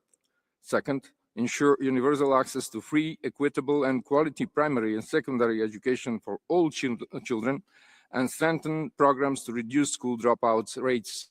And 3rd, adopt and effectively implement comprehensive anti-discrimination legislation and strengthen measures to prevent, investigate, and punish discrimination and hate crimes against women, persons of African descent, indigenous people, and persons with disability. Thank you, Mr. Vice President. Thank you. I now give the floor to the distinguished representative of Pakistan. Mr. Vice President, Pakistan welcomes the delegation of Paraguay and thanks them for presenting the national report and engaging with this working group. We acknowledge Paraguay's progress in strengthening frameworks for the promotion and protection of human rights, including the adoption of the 4th Action Plan of the Human Rights Network and the reaccreditation of the Office of the Ombudsman in 2025. We also note with appreciation ongoing efforts to address extreme and multidimensional poverty, expand coverage of school meals programs, and foster employment and entrepreneurship opportunities, particularly for women. Pakistan recommends Paraguay to strengthen poverty reduction measures in rural areas to bring outcomes at par with urban centers, particularly for people of African descent or persons in vulnerable situations, enhance and implement effective legislation to prevent and punish acts of racism or racial discrimination consistent with obligations under the ICERD and other international human rights treaties, and reinforce measures and initiatives to protect women and girls from all forms of discrimination or violence and ensure accountability for the perpetrators. Pakistan wishes Paraguay a successful review. Thank you, Mr. Vice President. Thank you. I now give the floor to the distinguished representative of Panama. Thank you, Vice President. Panama hails the distinguished delegation from the Republic of Paraguay and thanks it for the presentation of the national report. In a constructive spirit, Panama recommends the following: that Paraguay, 1, consider the possibility of advancing in the process of internal consultations regarding ratification of the Escazú Agreement as a tool to strengthen environmental governance. 2, bolster measures to ensure equitable access to free education, particularly in rural areas. 3, continue to move towards comprehensive protection of childhood, eradicating legal exceptions which permit marriage before 18 years of age. 4, adopt a comprehensive law against all forms of discrimination in line with international human rights standards. We would highlight as good practice the Zero Hunger program in schools, which ensures daily food to over 1 million students and therefore strengthening children. Panama wishes Paraguay every success in this 4th cycle of UPR and in implementing the accepted recommendations. Thank you very much. Thank you. I give the floor to the distinguished representative of Peru. Muchas gracias. Thank you very much, Vice President. Peru warmly welcomes the delegation of Paraguay and thanks it for the presentation of the report. We would also highlight significant progress achieved, in particular accession to the Inter-American Convention on the Protection of the Human Rights of Older Persons. In a constructive spirit, Peru would make the following recommendations. Firstly, establish a comprehensive regulatory framework against all forms of discrimination, including accessible, effective complaints mechanisms and mechanisms for remedy and punishment, as well as for particular attention to persons and groups in vulnerable situations. 2, adopt effective measures to ensure the rights of indigenous peoples, including access to health, education, and justice services which are culturally adequate, as well as protection of lands. 3, adopt and implement legislation and policies on migration, ensuring full respect for the migrants' rights, regardless of their situation, including access to basic services and the adoption of regularization and protection measures that are suitable. Peru wishes Paraguay every success in this UPR cycle and expresses its confidence that it will contribute to the full enjoyment of human rights for the whole population. Thank you. Thank you. I now give the floor to the distinguished representative of the Philippines. Thank you, Mr. Vice President. The Philippines welcomes the distinguished delegation of Paraguay and thanks it for the comprehensive presentation. We commend the significant strides made in poverty reduction through the National Poverty Reduction Plan 2023 to 2030 and social protection programs such as Zero Hunger in Schools and the Universal Pension Scheme for older persons. We also welcome the strengthening institutional frameworks on human rights and the re-accreditation of the Office of the Ombudsman by GANRI to a Category A status. In a constructive spirit, the Philippines recommends that Paraguay 1. Strengthen efforts to combat trafficking in persons through effective investigation and prosecution of cases and by allocating adequate resources for victim protection and support. 2. Continue to uphold the rights of indigenous peoples and people of African descent, including by ensuring their access to healthcare, education, and other basic services. And 3. Intensifying action to prevent and respond to gender-based violence by addressing implementation gaps in investigation and prosecution of cases and expanding survivor-centered support services. The Philippines wishes Paraguay all success in this review. Thank you. Thank you. I now give the floor to the distinguished representative of Poland. Thank you, Mr. Vice President. Poland thanks Paraguay for presentation of its national report. We acknowledge activities undertaken by the government of Paraguay in order to implement recommendations accepted during the previous cycle of the UPR. Poland recommends Paraguay to 1. Strengthen its legal and regulatory framework regarding its law enforcement officials and to ensure that the police law enforcement agents and forces act with restraint and in conformity with international human rights law.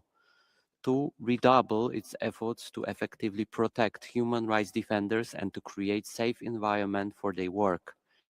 And 3. Ensure that all children, including children with disabilities, complete free, equitable, and quality primary and secondary education. We recognize that Paraguay has taken steps to strengthen transparency, accountability, and integrity in the civil service. Poland also commends Paraguay for launching several social programs aimed at reducing poverty, eliminating malnutrition in schools, and improving quality of life of groups in vulnerable situations. We wish Paraguay a successful UPR. I thank you. Thank you. I now give the floor to the distinguished representative of Portugal. Mr. Vice President, Portugal thanks the delegation of Paraguay for the presentation of its national report. We commend Paraguay for its efforts to enhance the human rights situation in the country, including through poverty reduction and the strengthening of social protection measures, notably by means of long-term development planning and targeted poverty alleviation programs, as well as through the adoption of the 4th Action Plan of the Human Rights Network 24-28. Portugal respectively recommends that Paraguay considers strengthening access to sexual and reproductive health services, including by ensuring adequate implementation and funding of national plans and measures to reduce maternal mortality and prevent sexual violence. Portugal wishes Paraguay a successful review. I thank you, Mr. Vice President. Thank you. I now give the floor to the distinguished representative of Qatar.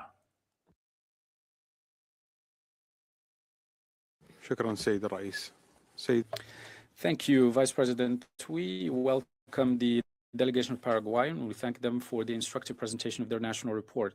We note with appreciation the various measures undertaken by Paraguay to promote and protect human rights and to implement the recommendations that it accepted in the previous UPR.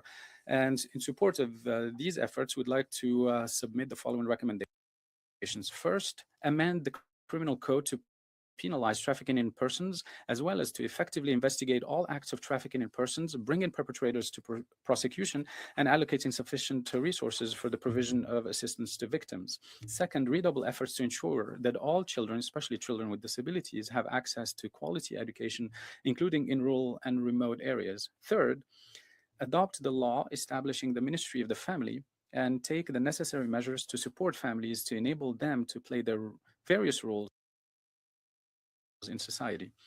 Fourth, implement a comprehensive system of prevention, support, and redress to combat violence against women and girls. And we wish Paraguay every success in this UPR. Thank you, Vice President. Thank you. I now give the floor to the distinguished representative of the Republic of Korea. Thank you, Mr. Vice President. The Republic of Korea warmly welcomes the delegation of Paraguay. We appreciate the progress made since the previous review, in particular in reducing the poverty rate.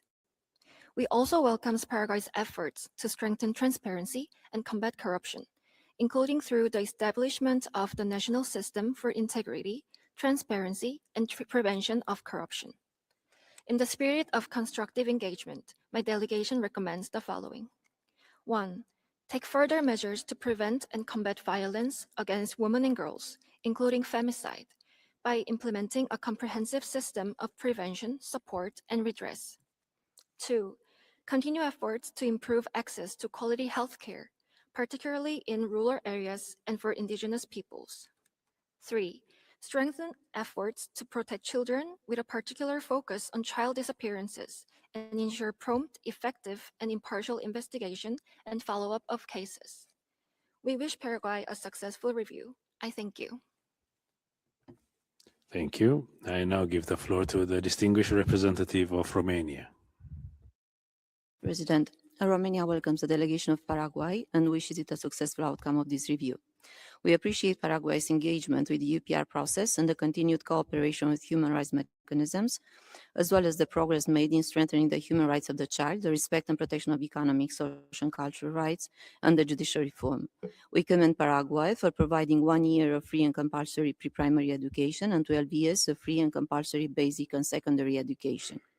Romania constructively recommends Paraguay to allocate the necessary resources to ensure universal and equitable access to quality medical assistance, medicines, and services within the national health system. 2. Step up effective measures to eradicate unpaid and forced child labor, including by developing the national strategy for the prevention and eradication of child labor and the protection of adolescent workers. 3. Adopt measures to prevent sexual abuse, including by implementing a comprehensive national plan for preventing or responding to sexual violence. 4. Adopt, improve, and implement legislation in order to guarantee full protection and assistance for human rights defenders and journalists. 5. Address the inequalities and discrimination that hinder effective access by all to judicial system. Romania encourages the national authorities to keep further their commitments to human rights protection and to implement the recommendation addressed during this session. Thank you. Thank you. I now give the floor to the distinguished representative of the Russian Federation. Thank you very much, Chair. We have carefully listened to the presentation by Paraguay, and we note that not all recommendations of the third UPR cycle were implemented, despite the attention that the government is paying to the questions on the protection and promotion of human rights. In this field, there are still a number of serious problems. We're talking primarily about the unsatisfactory situation of the penitentiary system and people who are held in custody for a long time. There's also gender violence and a lack of equality between men and women. We are seriously concerned by the situation of indigenous peoples. This is one of the most vulnerable groups of the population. Urgent attention is required for the rights of persons with disabilities, many of whom face discrimination at work. We recommend Paraguay to, first of all, step up efforts to enhance the penitentiary system. Secondly, to take effective measures to ensure gender equality in practice. And thirdly, to ensure in practice the rights of indigenous peoples and ensure their legal protection. Fourthly, to take additional measures to protect the rights of persons with disabilities and other vulnerable groups. I thank you for your attention. Thank you. I now give the floor to the distinguished representative of Rwanda. Mr. Vice President, Rwanda welcomes the delegation of Paraguay and appreciates the country's continued engagement with human rights mechanism. We commend Paraguay's efforts to strengthen its health system by prioritizing evidence-based integrated care and reinforcing effective, innovative governance in the health sector. We also noted with appreciation the Zero Hunger in School program, an initiative that not only guarantees universal access to school lunches across the education system, but also deliver meaningful socioeconomic impact by generating employment for 17,231 people, and among which 94% women. In a spirit of constructive dialogue, Rwanda offers 3 recommendations. 1. Prioritize the adoption of comprehensive anti-discrimination law that explicitly prohibits discrimination on all grounds. 2. Redouble efforts to address the structural crisis in prison by reducing excessive use of pretrial detention and improving detention conditions. 3. Strengthen responses to trafficking in person by incorporating comprehensive provisions in the criminal code and ensuring the effective investigation and prosecution of all related offenses. Rwanda wishes Paraguay a successful review. I thank you, Vice Chairman. Thank you. I now give the floor to the distinguished representative of Serbia. Thank you, Mr. Vice President. The Republic of Serbia welcomes the delegation of Paraguay at the UPR session and thanks it for presenting its national report.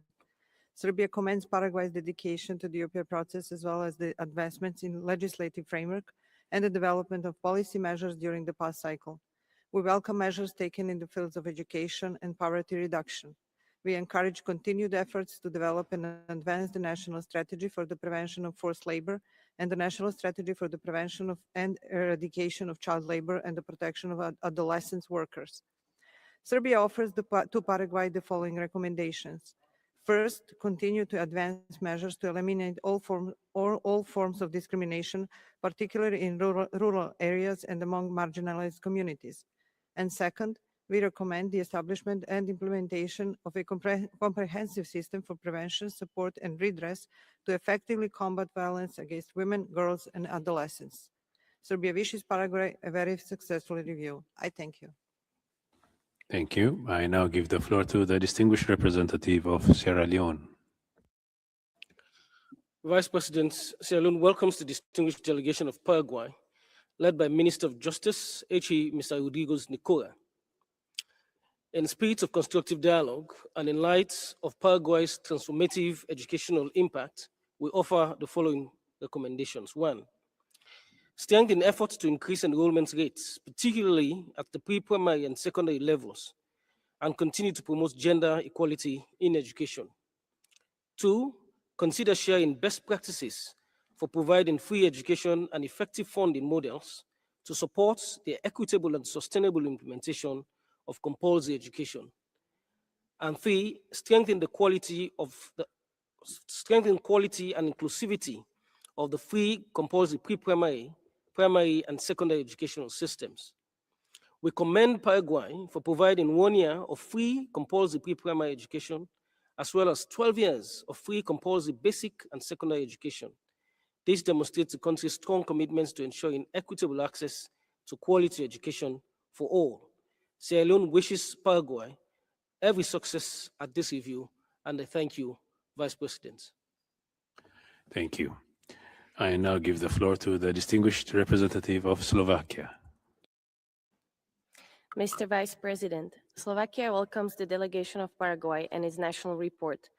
We commend the progress made in recent years, including in improving the living conditions of indigenous communities.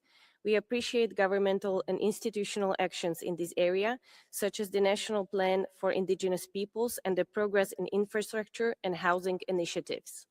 Despite many positive developments, Slovakia recommends 2. Continue efforts in strengthening dialogue and cooperation with indigenous communities in the implementation of existing policies and programs. Ensure equitable public health system, access to essential medicines, supplies, and medical transportation with approach that respects indigenous languages and traditions. To improve access to culturally and linguistically appropriate services for indigenous women and girls who are victims of domestic and sexual violence. To adopt comprehensive anti-discrimination legislation to strengthen the protection of the indigenous peoples and other marginalized groups. We wish Paraguay a successful review. Thank you. Thank you. I give the floor to the distinguished representative of Slovenia. Thank you, Mr. Vice President. Slovenia commends the government of Paraguay for the national report and its commitment to the UPR process. We further commend the strengthened institutional structure for gender equality, the ratification of the Convention Against Discrimination in Education, and accession to the Inter-American Convention on Protecting the Human Rights of Older Persons. We appreciate Paraguay's efforts to the promotion of the NMIRFs as levers to improve the realization of human rights on the ground. In the spirit of constructive dialogue, Slovenia recommends to Paraguay to 1. Adopt measures to improve the accessibility of contraceptive information and services for adolescents and youth in rural areas, and 2. To adopt the legislation to guarantee comprehensive prohibition of discrimination, including on grounds of sexual orientation and gender identity. I thank you. Thank you. I now give the floor to the distinguished representative of Spain. Muchas gracias, señor. Thank you very much indeed, Vice President. Spain warmly welcomes the delegation of Paraguay and thanks them and commends them on their commitment to implementing recommendations from international human rights mechanisms, as has been repeatedly said by the Minister. Spain would recommend 1. Promoting the adoption of a comprehensive law on protection for journalists and defenders. 2. Strengthen the protection for women from violence under Law 577/16, training for officials tasked with implementing effective measures for prevention, care and sanction, to promote comprehensive legislation on against discrimination on sexual orientation and gender identity, and 4. Promote free universal education, adopt comprehensive policies for protection of girls, boys and adolescents, including reduction of criadazgo, child marriages and adolescent pregnancy. We wish Paraguay every success in the review. Thank you. Thank you. I now give the floor to the distinguished representative of Sri Lanka. Thank you, Mr. Vice President. Sri Lanka welcomes the delegation of Paraguay and appreciates the presentation of its national report to the 4th UPR review cycle. We appreciate the measures taken by Paraguay in enhancing legislative and institutional framework to protect and promote human rights. In a constructive spirit, Sri Lanka recommends Paraguay to take measures to address the issues of child labor, especially in rural areas and in domestic sector, and ensure their reintegration into the education and social protection systems. To take action to ensure access to health care, especially for people from the rural and indigenous communities. To increase financial, physical, and human resource allocation to enhance education services to children with disabilities. To take measures to prevent and eliminate discrimination and violence against women with disabilities.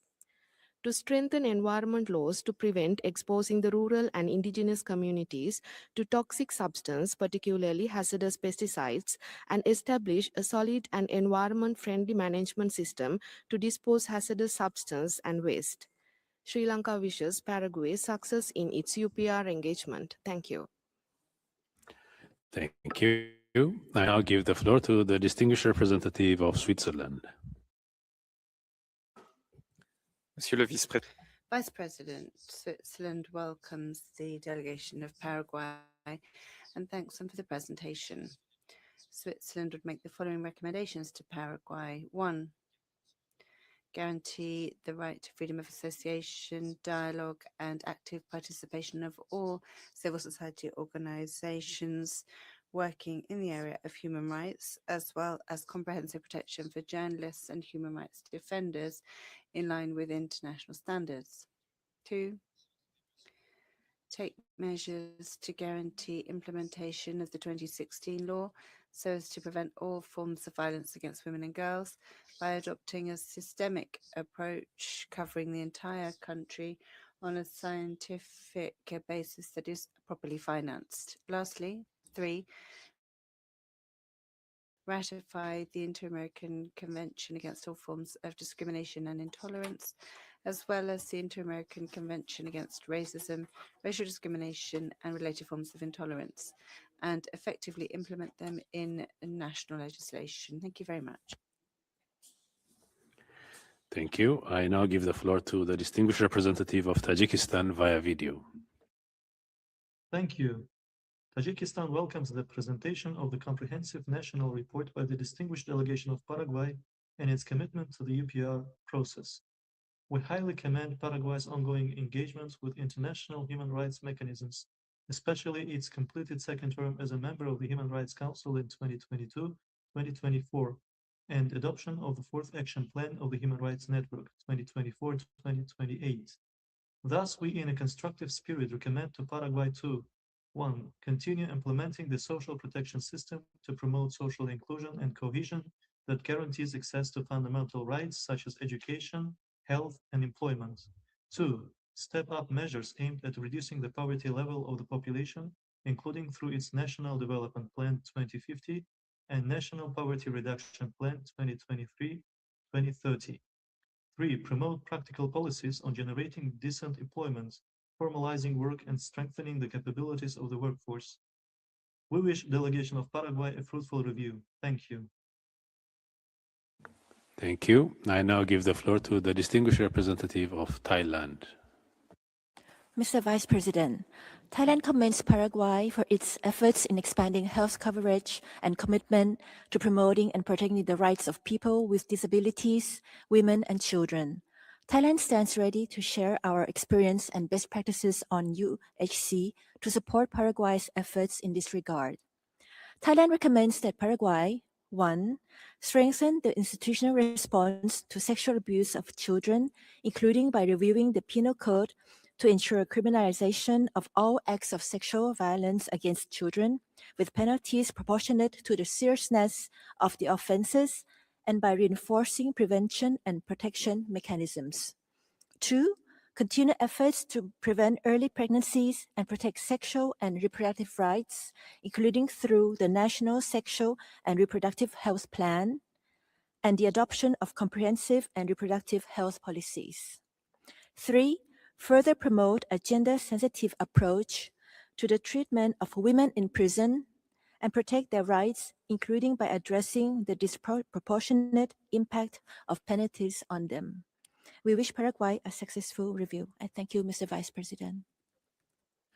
Thank you. I now give the floor to the distinguished representative of Togo. Merci. Thank you very much, Vice President. Togo welcomes the delegation of Paraguay and thanks it for the national report. Togo welcomes Paraguay's ongoing commitment to the promotion and protection of human rights and takes note of the progress achieved at the national level, in particular in terms of institutional strengthening, poverty reduction, promotion of healthcare, quality education, and combating discrimination. In a constructive spirit, Togo would make the following recommendations to Paraguay. 1. Step up efforts in terms of protection of women's and children's rights, in particular by further strengthening the fight against gender-based violence and forced child labor. 2. Strengthening measures to combat all forms of discrimination and conclude the process of drafting the national plan for people of African descent. In conclusion, Togo wishes Paraguay every success in implementing the recommendations from this review. Thank you. Thank you. I now give the floor to the distinguished representative of Ukraine. Mr. Vice President, Ukraine welcomes the delegation of Paraguay and thanks it for the presentation of its national report. We acknowledge the efforts undertaken by Paraguay since the previous UPR cycle to strengthen its national human rights framework, including measures aimed to reducing poverty, improving access to education and health care, and promoting the rights of women and children. In the spirit of constructive dialogue, Ukraine would like to recommend that Paraguay ensure the full inclusion of persons with disabilities by improving accessibility and expanding access to inclusive education and social support system, and intensify efforts to prevent and combat gender-based violence while ensuring effective protection and assistance for victims. Advance reforms to enhance the independence and efficiency of the judiciary and guarantee equal access to justice for all. We wish Paraguay every success in its review and in the continued implementation of its human rights commitments. I thank you. Thank you. I now give the floor to the distinguished representative of United Kingdom of Great Britain and Northern Ireland. Thank you, Mr. Vice President. We welcome Paraguay's engagement with the UPR process and its acceptance of a majority of the recommendations from the previous cycle. We also recognize Paraguay's efforts to strengthen national coordination mechanism to monitor implementation and encourage continued transparency in reporting.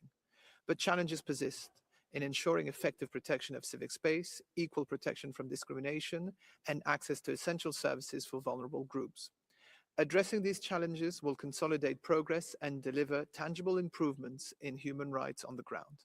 We recommend that Paraguay, firstly, review and amend legislation and administrative practices to ensure that journalists, human rights defenders, and civil society actors can operate free from intimidation or undue restriction and publish annual data on investigations and outcomes related to alleged harassment or threats.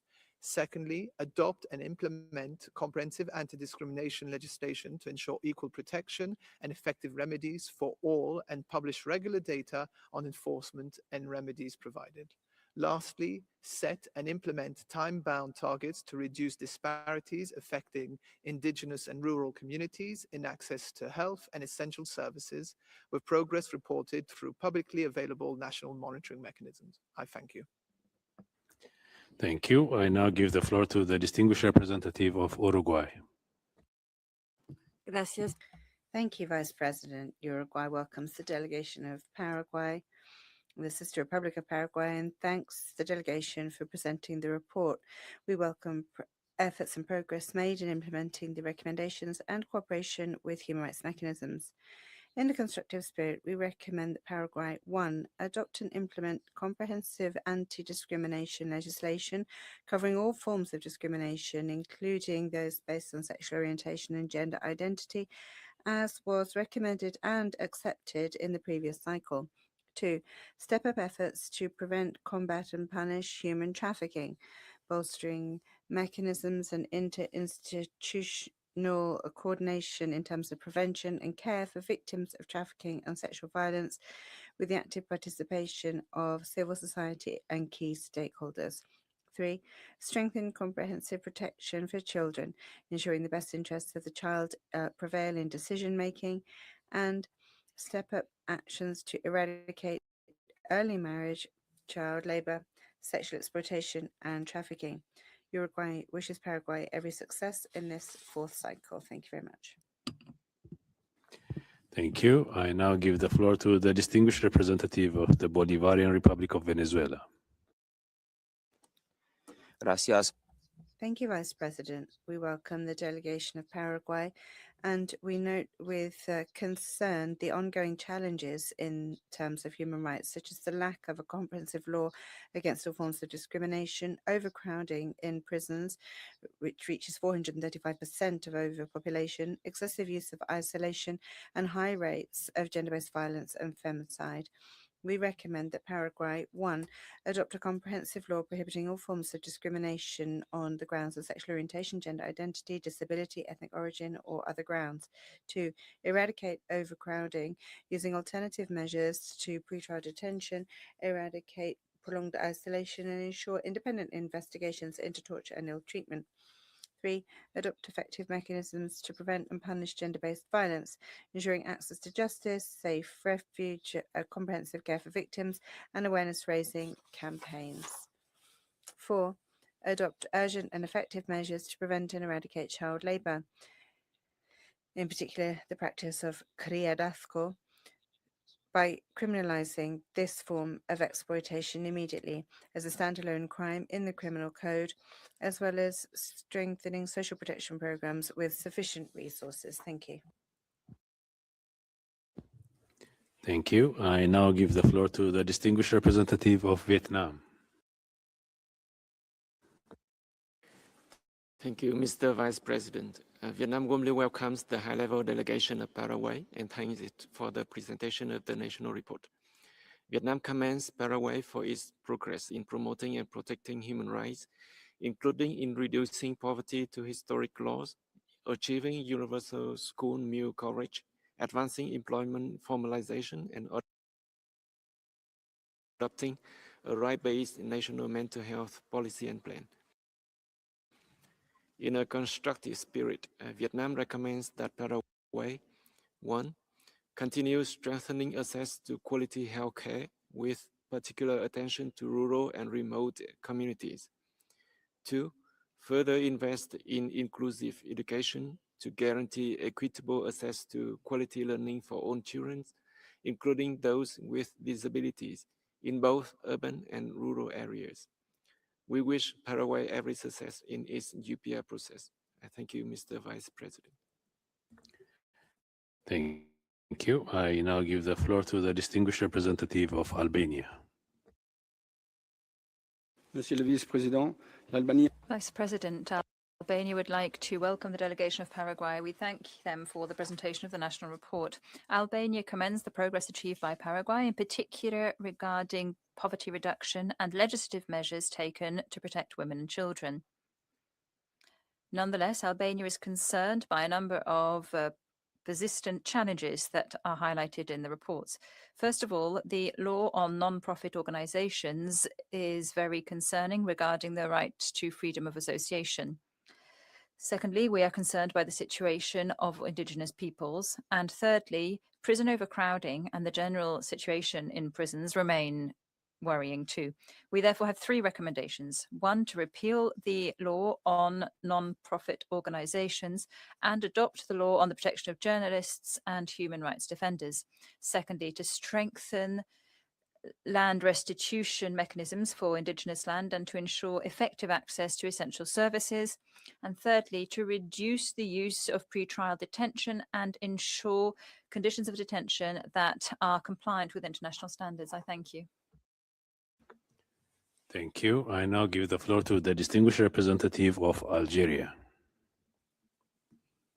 Thank you, Mr. Vice President. The Algerian delegation welcomes the delegation of Paraguay and thanks them for the presentation of their national report. In a constructive spirit, Algeria respectfully recommends the following: to adopt the necessary measures to prevent, combat, and punish all forms of sexual exploitation and abuse of children, including online; to include specific provisions in the criminal code to penalize human trafficking and ensure effective and impartial investigation, prosecution, and punishment for all offenses of trafficking; to align its legislative framework with its international human rights obligations; to adopt the migration law and ensure the full alignment with the International Convention on the Protection of the Rights of all Migrant Workers and their families; to adopt the necessary measures to ensure the independence and financial autonomy of the Human Rights Ombudsman. Finally, Algeria wishes Paraguay success in this UPR. I thank you. Thank you. I now give the floor to the delegation to address observations and comments that have been raised so far. You have the floor, Excellency. Thank you very much, Chairman. And I would now like to give the floor to Ms. Leticia Ocampos, who is the head of Human Rights at the Ministry of Children and Adolescents. Thank you. I have the honor to reply on behalf of the Ministry of Children and Adolescents, which is the lead body of the National System for the Protection and Promotion of Children, Girls, Boys and Adolescents in Paraguay. Since the last UPR cycle, Paraguay has made progress on consolidating a comprehensive interinstitutional and territorial approach in order to prevent, detect, and respond to all forms of violence against girls, boys, and adolescents, with a particular emphasis on sexual abuse. In this context, we launched the Guide on the Prevention of Sexual Abuse. This is a tool aimed at children and teenagers, families, and institutional reference points and they provide guidance for identifying risks and strengthening protection with an approach that is tailored to each stage of children's development. In 2025, it benefited 3,500,000 people through the spread of the campaign, We Are All Responsible. The government of Paraguay has made prevention a priority and the central thrust of our programs We have implemented in total 650 forums and departmental prevention workshops in 17 departments. These were consolidated as spaces for training, seeking the effective functioning of all the institutions that make up the protection system. Paraguay has promoted an innovative measure, namely a protocol for the prevention and comprehensive response to situations of violence in football. We have developed this jointly with the Ministry of Children, the Ministry for Women, and the Paraguayan Football Association, with the support of the United Nations Population Fund. Our country is now a reference point in terms of creating safe environments.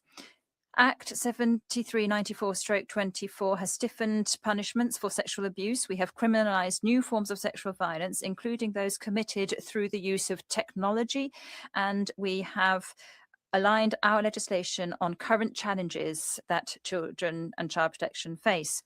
In 2025, we inaugurated the first Center for the Protection of Victims of Child Sexual Abuse.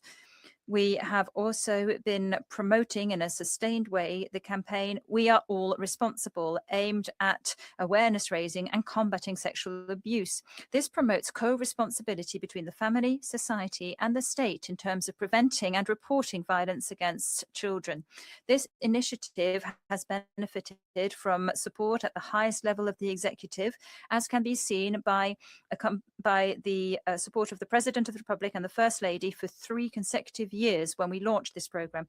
This bears witness to the political will to address this challenge.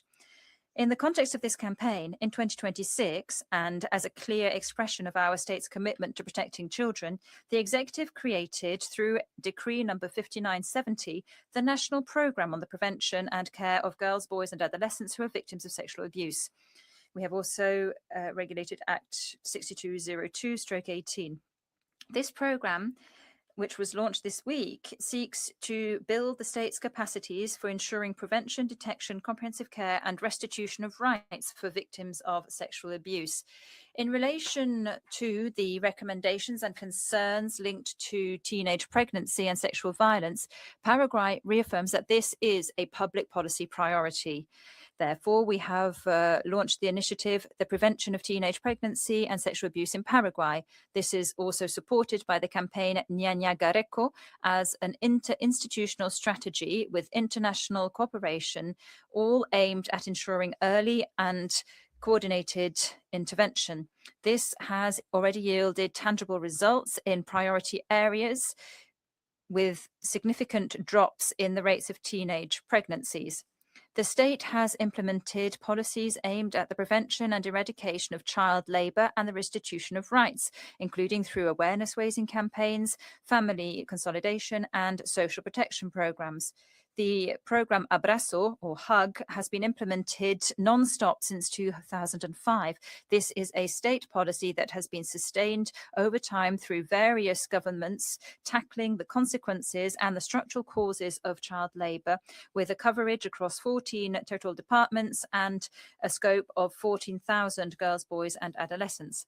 The immediate response mechanism, known as Red Jackets, is an intervention mechanism which ensures urgent response for human rights violations and immediate response for child labour, exploitation and violence. It has a geographic coverage across 12 departments and 24 districts and involves 185 civil servants.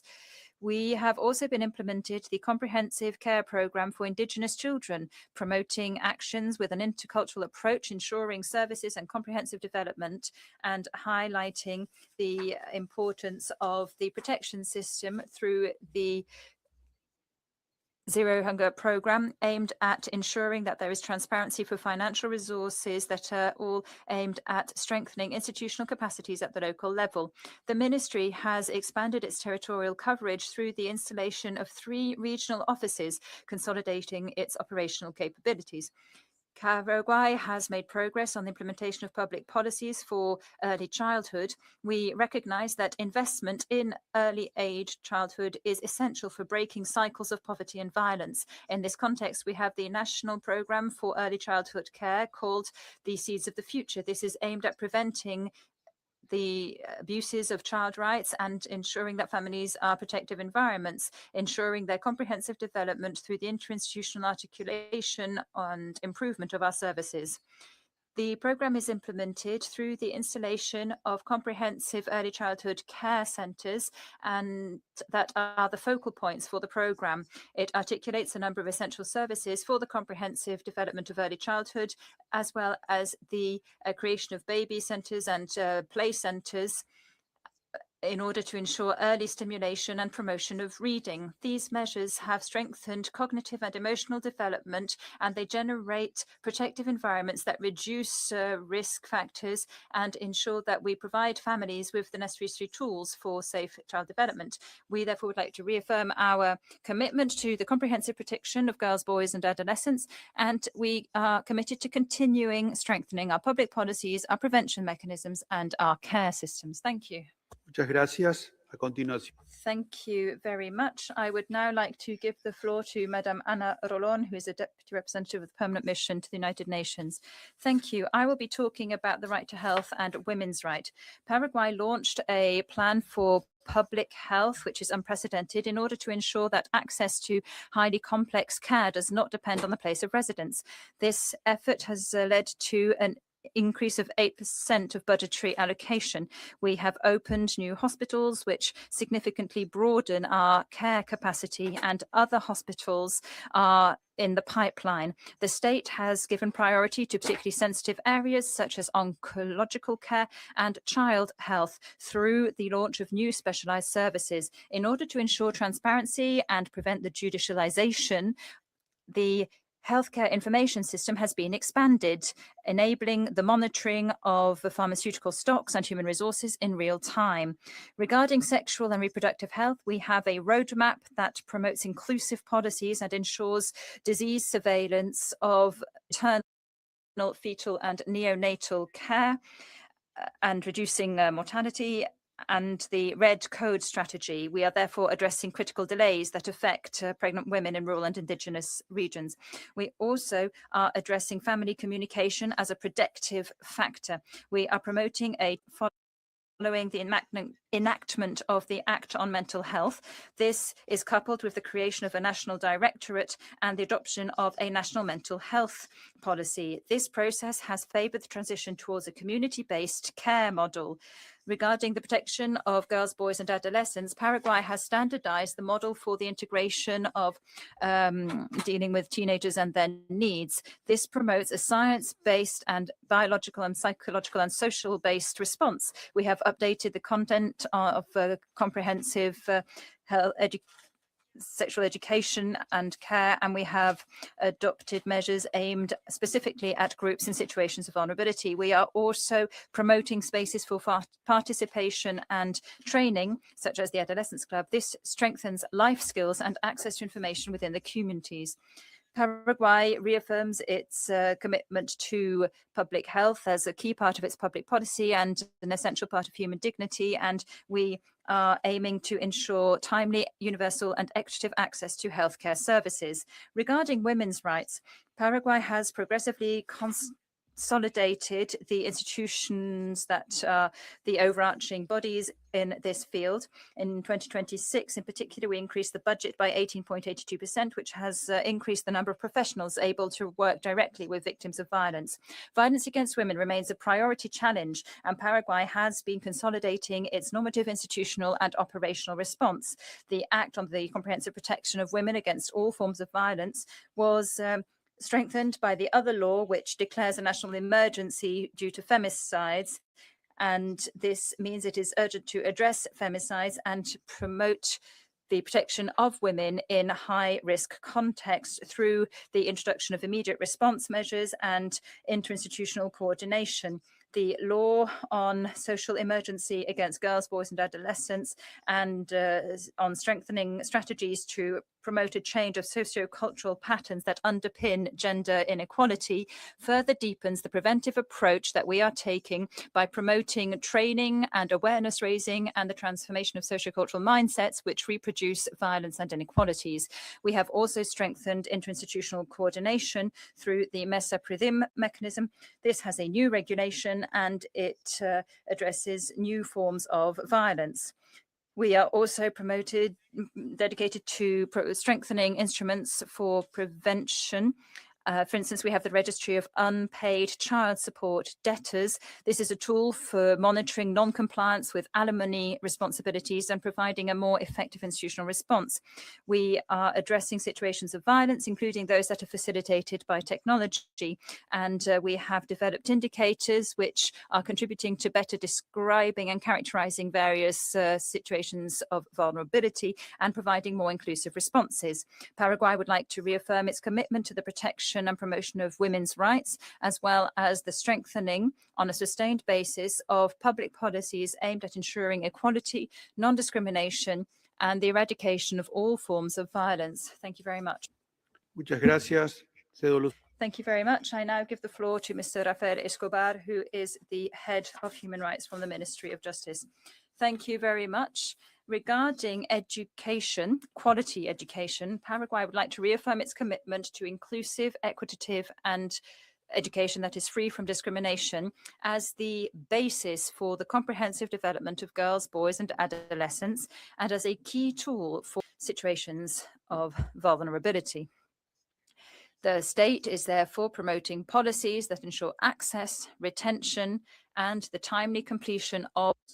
En ese sentido, se impulsa el programa de mejoramiento de la educación paraguaya. Spearheading the program on improving education in Paraguay 2023-2028. This underpins our efforts through a number of strategic goals aimed at improving learning outcomes and strengthening early childhood education, bolstering vocational education, strengthening teacher training, and improving infrastructure and educational management. At the same time, in order to strengthen comprehensive training and the prevention of violations, since 2026, the implementation of the program called Sexual Education Based on Affectivity is mandatory. This is aimed at promoting respect and personal development and responsible decision-making. Furthermore, we are developing initiatives such as the programs called Life Project and Yacacua Pora Agua. These contribute to the development of life skills and the development of safe educational environments.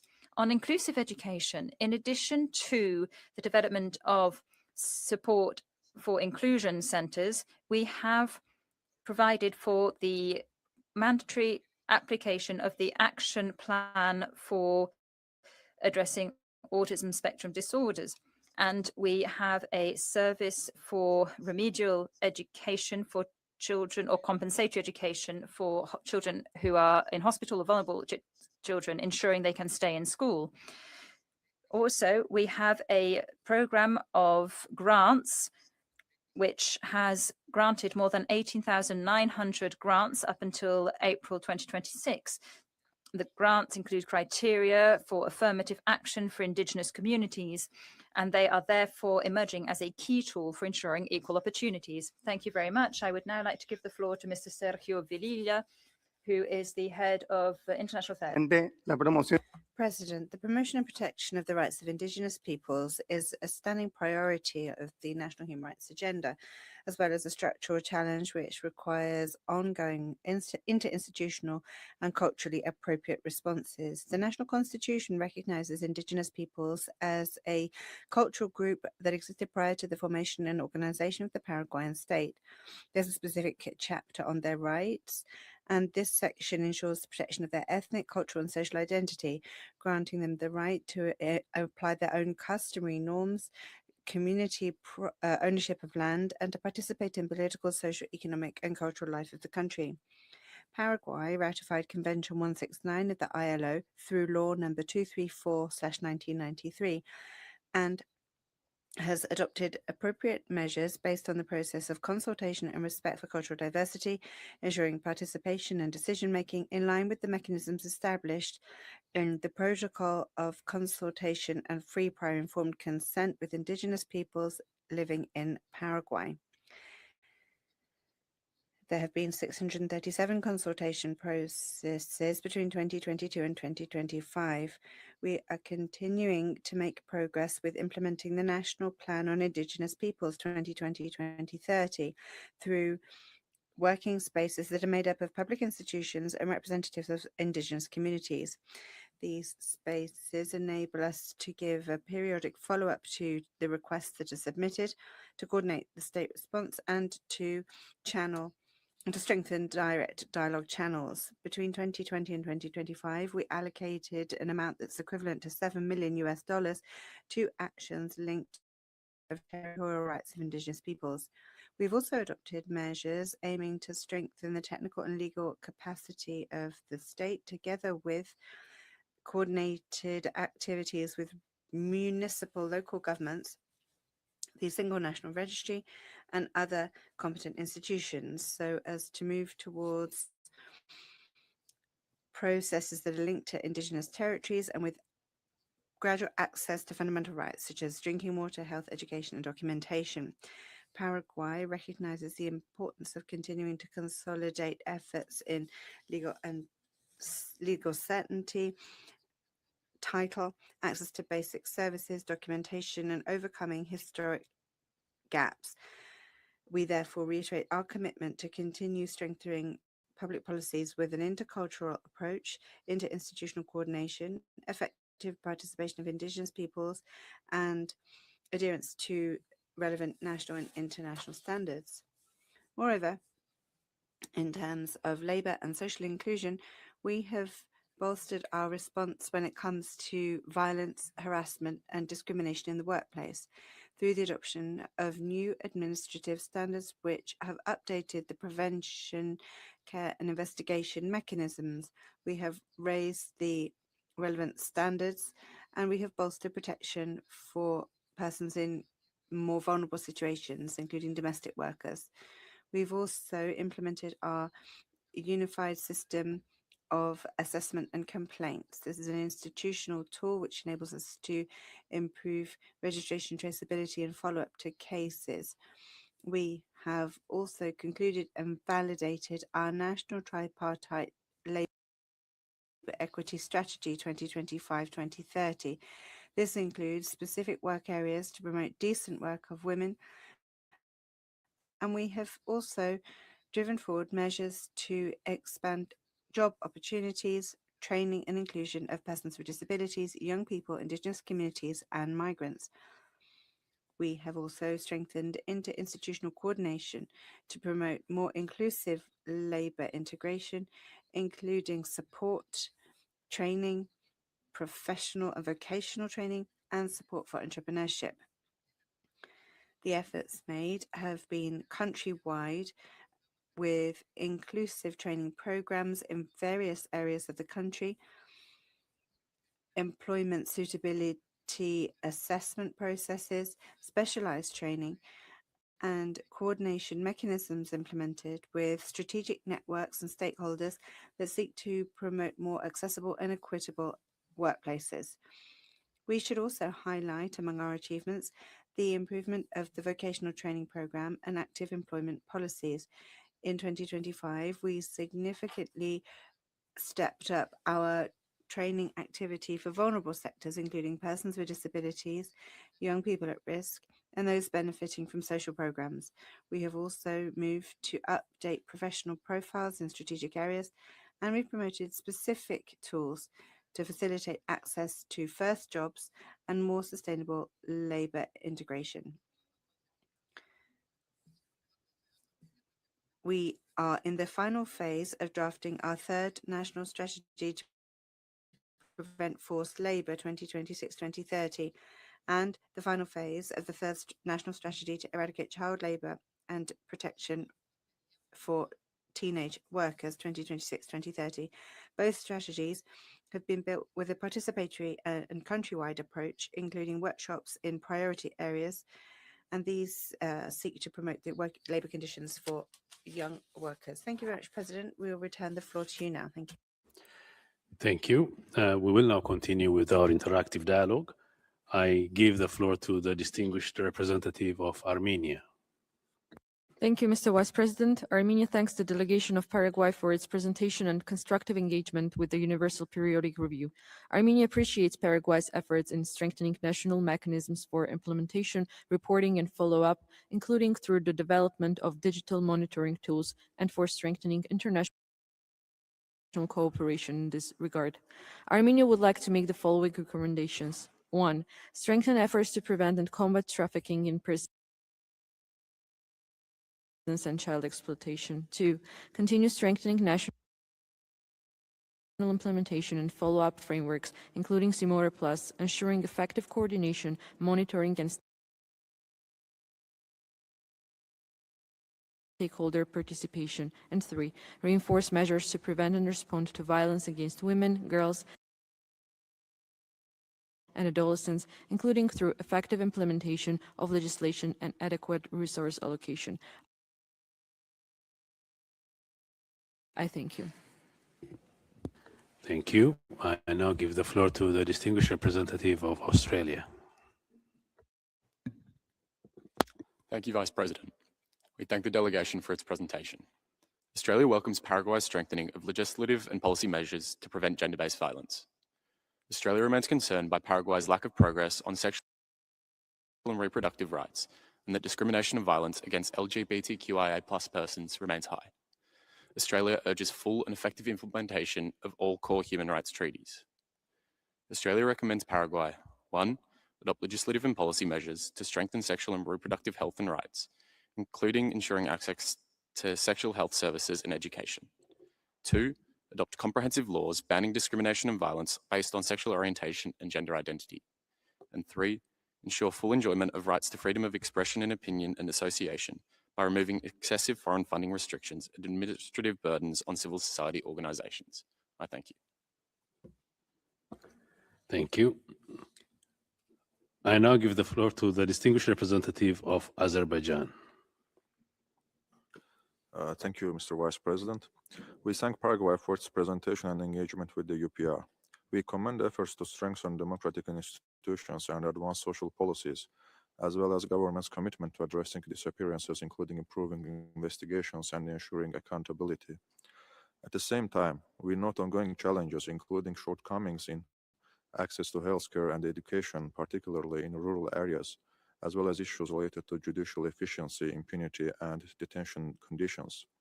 We also note concerns regarding the absence of comprehensive anti-discrimination legislation and persistent inequalities affecting vulnerable groups. In a constructive spirit, we make following recommendations. 1. Increase public investment in healthcare and education to ensure equitable access and quality services. 2. Strengthen the independence, efficiency, and accountability of the judiciary. 3. Improve detention conditions and reduce the excessive use of pretrial detention. 4. Adopt comprehensive anti-discrimination legislation to address all forms of inequality. We wish the delegation of Paraguay a successful review. I thank you. Thank you. I give the floor to the distinguished representative of the Bahamas. Thank you, Mr. Vice President. The Bahamas warmly welcomes the delegation of Paraguay and thanks it for its report presentation.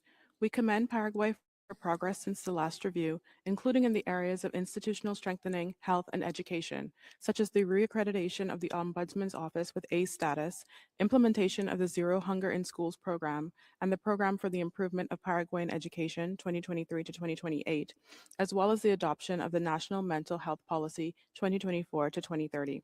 With a view to supporting continued progress, the Bahamas respectfully recommends that Paraguay, 1. Strengthen implementation of poverty reduction and rural development programs, including by expanding cash transfer and employment support initiatives for vulnerable households in rural areas. 2. Improve access to quality healthcare, education, water, and sanitation services for Indigenous communities, including through targeted infrastructure investment and culturally sensitive public services. And 3. Advance implementation of measures to combat racial discrimination and promote inclusion of people of African descent, including through improved disaggregated data collection and awareness-raising initiatives to support evidence-based policymaking. We wish Paraguay every success in this UPR process. I thank you. Thank you. I give the floor to the distinguished representative of Belgium. Thank you, Mr. Vice President. Belgium welcomes Paraguay's initiatives on human rights since its last UPR. Still, challenges remain, among others regarding the human rights of women and children. In a constructive spirit, Belgium recommends Paraguay to 1. Adopt a law protecting journalists and human rights defenders from threats, violence, and intimidation, and ensure prompt, independent, effective, and impartial investigations into such acts. 2. Ensure the effective implementation of the law protecting women against all forms of violence, as well as the law on feminicide, and allocate sufficient resources to guarantee their enforcement. Lastly, Belgium welcomes the legislative efforts taken by the government, particularly to protect children against economic exploitation, but we urge the government to commit further to protecting children's rights and recommend to 3. Strengthen public awareness and debate on the practice of criadazgo and adopt a comprehensive legislation to prohibit it, supported by preventive, adequately resourced and integrated approach involving both social protection and judicial systems. I thank you. Thank you. I give the floor to the distinguished representative of Bhutan. Thank you, Mr. Vice President. Bhutan welcomes the delegation of Paraguay led by His Excellency Mr. Rodrigo Nicora and thanks them for the national report presented today. We note the progress achieved since the last review by Paraguay, including the reduction in monetary and multidimensional poverty, the implementation of the National Poverty Reduction Plan 2023 to 2030, as well as efforts to strengthen inclusive social protection programs such as Checopora. We also commend Paraguay's continued commitment to advancing women's empowerment and enhancing access to education and healthcare, particularly in rural communities. To further build on these positive accomplishments, we recommend that Paraguay, 1, continues strengthening social protection and inclusive policies by improving coordination among public institutions and ensuring equitable, inclusive access to benefits for all. 2, expand investment in the health sector to ensure equitable access to all, particularly in the rural areas and for affordable maternal health care. Bhutan wishes Paraguay a successful review. I thank you. Thank you. I now give the floor to the distinguished representative of Brazil. Thank you, Vice President. Brazil warmly welcomes Paraguay and notes with satisfaction the progress made in normative frameworks to prevent and punish racism and discrimination against people of African descent. We would also express our appreciation of the recent accession to the Inter-American Convention on the Protection of the Rights of Older Persons. Brazil would encourage Paraguay to expand its fight against gender-based discrimination and impunity in cases of violence and hate crimes against women. In a constructive spirit, Brazil recommends to Paraguay that it, 1, align the provisions of the law on control, transparency and accountability of non-profit organizations to bring them into line with the highest human rights protection standards, including the right to privacy. 2, strengthen policies to protect the human rights of indigenous peoples, including communities that live in border areas, ensuring their right to cross-border mobility and equitable access to quality public services. We wish Paraguay every success in this UPR. Thank you. I give the floor to the distinguished representative of Brunei Darussalam. Mr. Vice President, Brunei Darussalam warmly welcomed the delegations of Paraguay to Geneva and thanks them for the presentations of their national report. We recognize Paraguay's progress since its previous UPR, including efforts to address poverty, reform mental health care, improve education, and respond to climate change. These measures reflect the country's continued commitments to advancing human rights and ensuring the well-being of its people. In the spirit of constructive engagement, we propose 3 recommendations. 1. Continue to strengthen policy and program aimed at reducing poverty. 2. Remain committed to ensure quality education as a common good. And 3. Further enhance effort to mitigate and adapt to climate change. Mr. Vice President, Brunei Darussalam wishes Paraguay a successful review. I thank you. Thank you. I now give the floor to the distinguished representative of Bulgaria. Thank you, Mr. Vice President. Bulgaria welcomes the delegation of Paraguay and thanks for the presentation of the national report. We note positively the adoption and implementation of the Naim Poraveta National Poverty Reduction Plan 2023-2030 and its focus on the rights of children and adolescent women, older people, persons with disabilities and indigenous peoples. We recommend Paraguay's efforts to mainstream the important topic of the human rights of persons with disabilities in its national risk management policy, facilitating inter alia the priority evacuation of persons with disabilities in flood-prone areas. Bulgaria supports and encourages the human rights-based approach in Paraguay's national policies and programs and would like to make the following recommendations. 1. Intensify efforts to eliminate unpaid domestic child labor, and 2. Implement specific measures aimed at further strengthening the promotion and protection of human rights of girls and women. We wish the delegation of Paraguay a successful review. I thank you. Thank you. I now give the floor to the distinguished representative of Cameroon. Gracias, señor. Thank you, Vice President. Cameroon commends the high-level delegation of Paraguay for the presentation of the national report and hails efforts undertaken to strengthen poverty reduction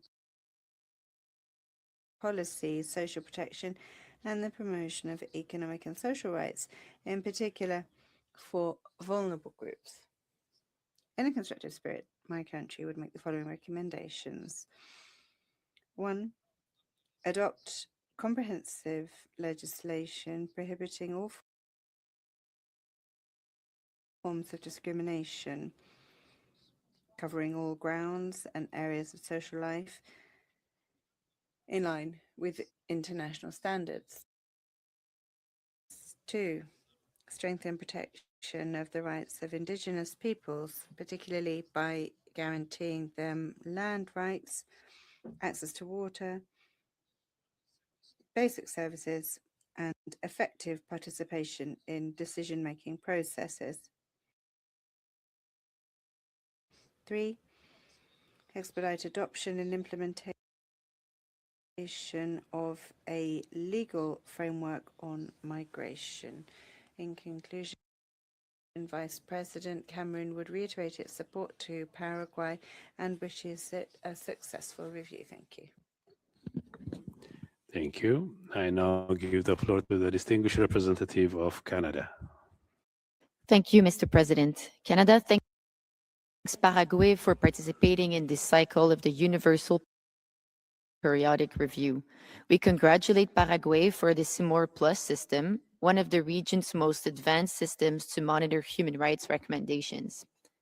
Canada recommends that Paraguay, 1, review and amend the law establishing control, transparency, and accountability for nonprofit organizations to ensure consistency with international human rights law and standards on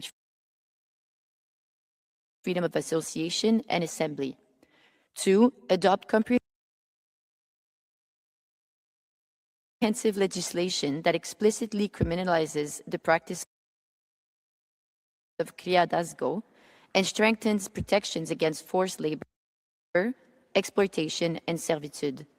And 3, review and repeal the Ministry of Education and Sciences Resolution 1803-2025 that banned all use of the term gender in education materials to ensure inclusive and evidence-based education. Finally, Canada remains deeply concerned by shrinking civic space in the country and the increased regulatory pressure on journalists and civil society. I thank you. Thank you. I give the floor to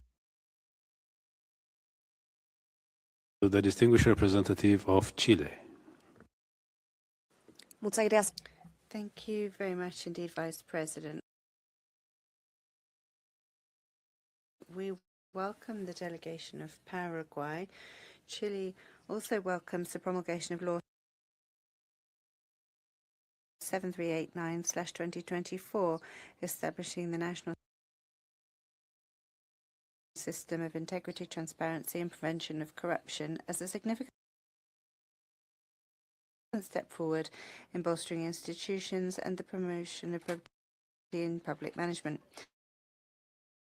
With a constructive spirit, Chile respectfully recommends that Paraguay 1. Revise and harmonize Law 7363 of 2024 to bring it into line with international human rights standards in order to guarantee a safe, suitable environment for civil society, including access to finance in transparent, facilitating conditions. 2. Adopt and implement a comprehensive law against discrimination, which expressly prohibits discrimination on sexual orientation and gender identity grounds, and which guarantees effective mechanisms for protection, complaint, and remedy. 3. Criminalize torture as a standalone crime in full conformity with the Convention Against Torture, as well as improving training for law enforcement officials and justice operators. 4. Adopt a law that prohibits and explicitly punishes the practice of criarafco, establishing prevention programs with a suitable budget in coordination with the municipal children's counts advisors. Thank you very much. We wish Paraguay be successful. Thank you. I now give the floor to the distinguished representative of China. 副主席先生，中方注意到巴拉圭在促进 Mr. President, China notes efforts undertaken by Paraguay to promote and protect human rights. However, we are concerned at the persistence of organized crime and human rights trafficking in Paraguay, ongoing gaps in the health system, the gravity of discrimination and violence against women and girls, and the high rate of non-registered births, namely 30%. China would like to make the following 3 recommendations. 1. Draft a national strategy to combat human trafficking and effectively punish these activities. 2. Improve the quality of health services in the rural environment. And 3. Combat violence against women and children, legislate against early marriage, and to ensure birth registration and prevent statelessness. Thank you, sir. Thank you. I give the floor to the distinguished representative of Colombia. Señor Vicepresidente. Thank you, Vice President. Colombia welcomes the distinguished delegation of Paraguay and wishes them every success in this 4th UPR cycle. Colombia wishes to commend Paraguay on having recovered its A status accreditation for the UNHRC, as well as for the successful creation of the CIMORE system to monitor and follow up on recommendations from international bodies. With a constructive view, we recommend that Paraguay 1. Strengthen the compensation mechanism for victims of human rights violations that were perpetrated during the dictatorship. 2. Guarantee freedom of association and protect civil society organizations, including LGBTIQ plus organizations, through the amendment or repeal of restrictive provisions in the NGO law which threatened their legal existence and financing. 3. Adopt a law to prevent and punish all forms of discrimination, including discrimination on sexual orientation and gender identity, in line with international human rights standards. 4. Strengthen implementation and monitoring capacity to improve access and the quality of comprehensive care for health at the primary level, including for vulnerable populations. Thank you. Thank you. I now give the floor to the distinguished representative of Costa Rica. Gracias, señor. Thank you, Vice President. Costa Rica thanks Paraguay for the presentation of the report and would offer the following recommendations. 1. Adopt legislative measures, including quota laws, to promote full, egalitarian and effective participation of women in political life and in decision-making processes. 2. Adopt measures to prevent and address disappearance of individuals, particularly by establishing effective immediate search and location protocols and the conducting of prompt independent investigations, strengthening support, access to information for families. 3. Reform the legislation in force to fully prohibit child marriage, eradicating any exceptions that permit marriage before 18. 4. Strengthen the national educational system to ensure that education for children is free and accessible, as well as strengthening proper training for teaching staff. 5. Ratify the optional protocol to the International Covenant on Economic, Social and Cultural Rights. Thank you very much. Thank you. I give the floor to the distinguished representative of Croatia. Mr. Vice President, Croatia welcomes the delegation in Paraguay and expresses its appreciation for the presentation of their national report. We commend the progress achieved since the last UPR review, especially the efforts aimed at eradicating extreme poverty and the lowering of dropout rates in schools. However, we remain concerned about the high level of teenage pregnancies in the country. Croatia recommends the following. 1. Adopt a comprehensive sexual and reproductive health policy for adolescents, including access to health education with special attention paid to prevention of teenage pregnancies and sexually transmitted infections. 2. Adopt a national strategy to promote an age-sensitive and gender-responsive human rights model of disability and effectively involve persons with disabilities in the development, implementation, and regular evaluation of the strategy.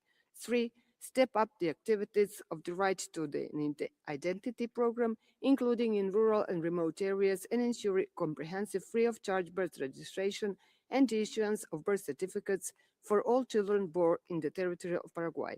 Croatia wishes Paraguay a successful review session. I thank you. Thank you. I give the floor to the distinguished representative of Cuba. Gracias, señor. Thank you, Vice President. We warmly welcome the delegation of the Republic of Paraguay. In a constructive spirit, we would make the following recommendations. 1. Take urgent measures to eradicate harassment, intimidation against indigenous defenders, campesinos, and environmental defenders and journalists. 2. Strengthen measures to address child poverty as well as ill treatment and child sexual abuse. 3. Establish public policies that are effective to address low investment in health and lack of access to treatment, inputs and medicines. 4. Undertake effective steps to address structural discrimination based on sexual orientation and gender identity, as well as to combat hate speech against LGBTIQ+ individuals. We wish Paraguay every success in this review and in implementing the accepted recommendations. Thank you. Thank you. I give the floor to the distinguished representative of Cyprus. Mr. Vice President, Cyprus welcomes the delegation of Paraguay and thanks it for the presentation of its report. We commend Paraguay's efforts to improve its human rights record, including the ratification of the UNESCO Convention Against Discrimination in Education. We welcome the adoption of a national human rights plan in 2024 and the reaccreditation of the Office of the Ombudsman with Category A status. We remain concerned about high levels of sexual violence against children as well as alarming rates of child marriages. Cyprus recommends Paraguay to 1. Combat all forms of violence and discrimination against women, girls, and adolescents, and implement a comprehensive system of prevention, support, and redress. 2. Invest in preventive measures such as strengthening online safety standards and expanding education programs on violence prevention and rights awareness. And 3.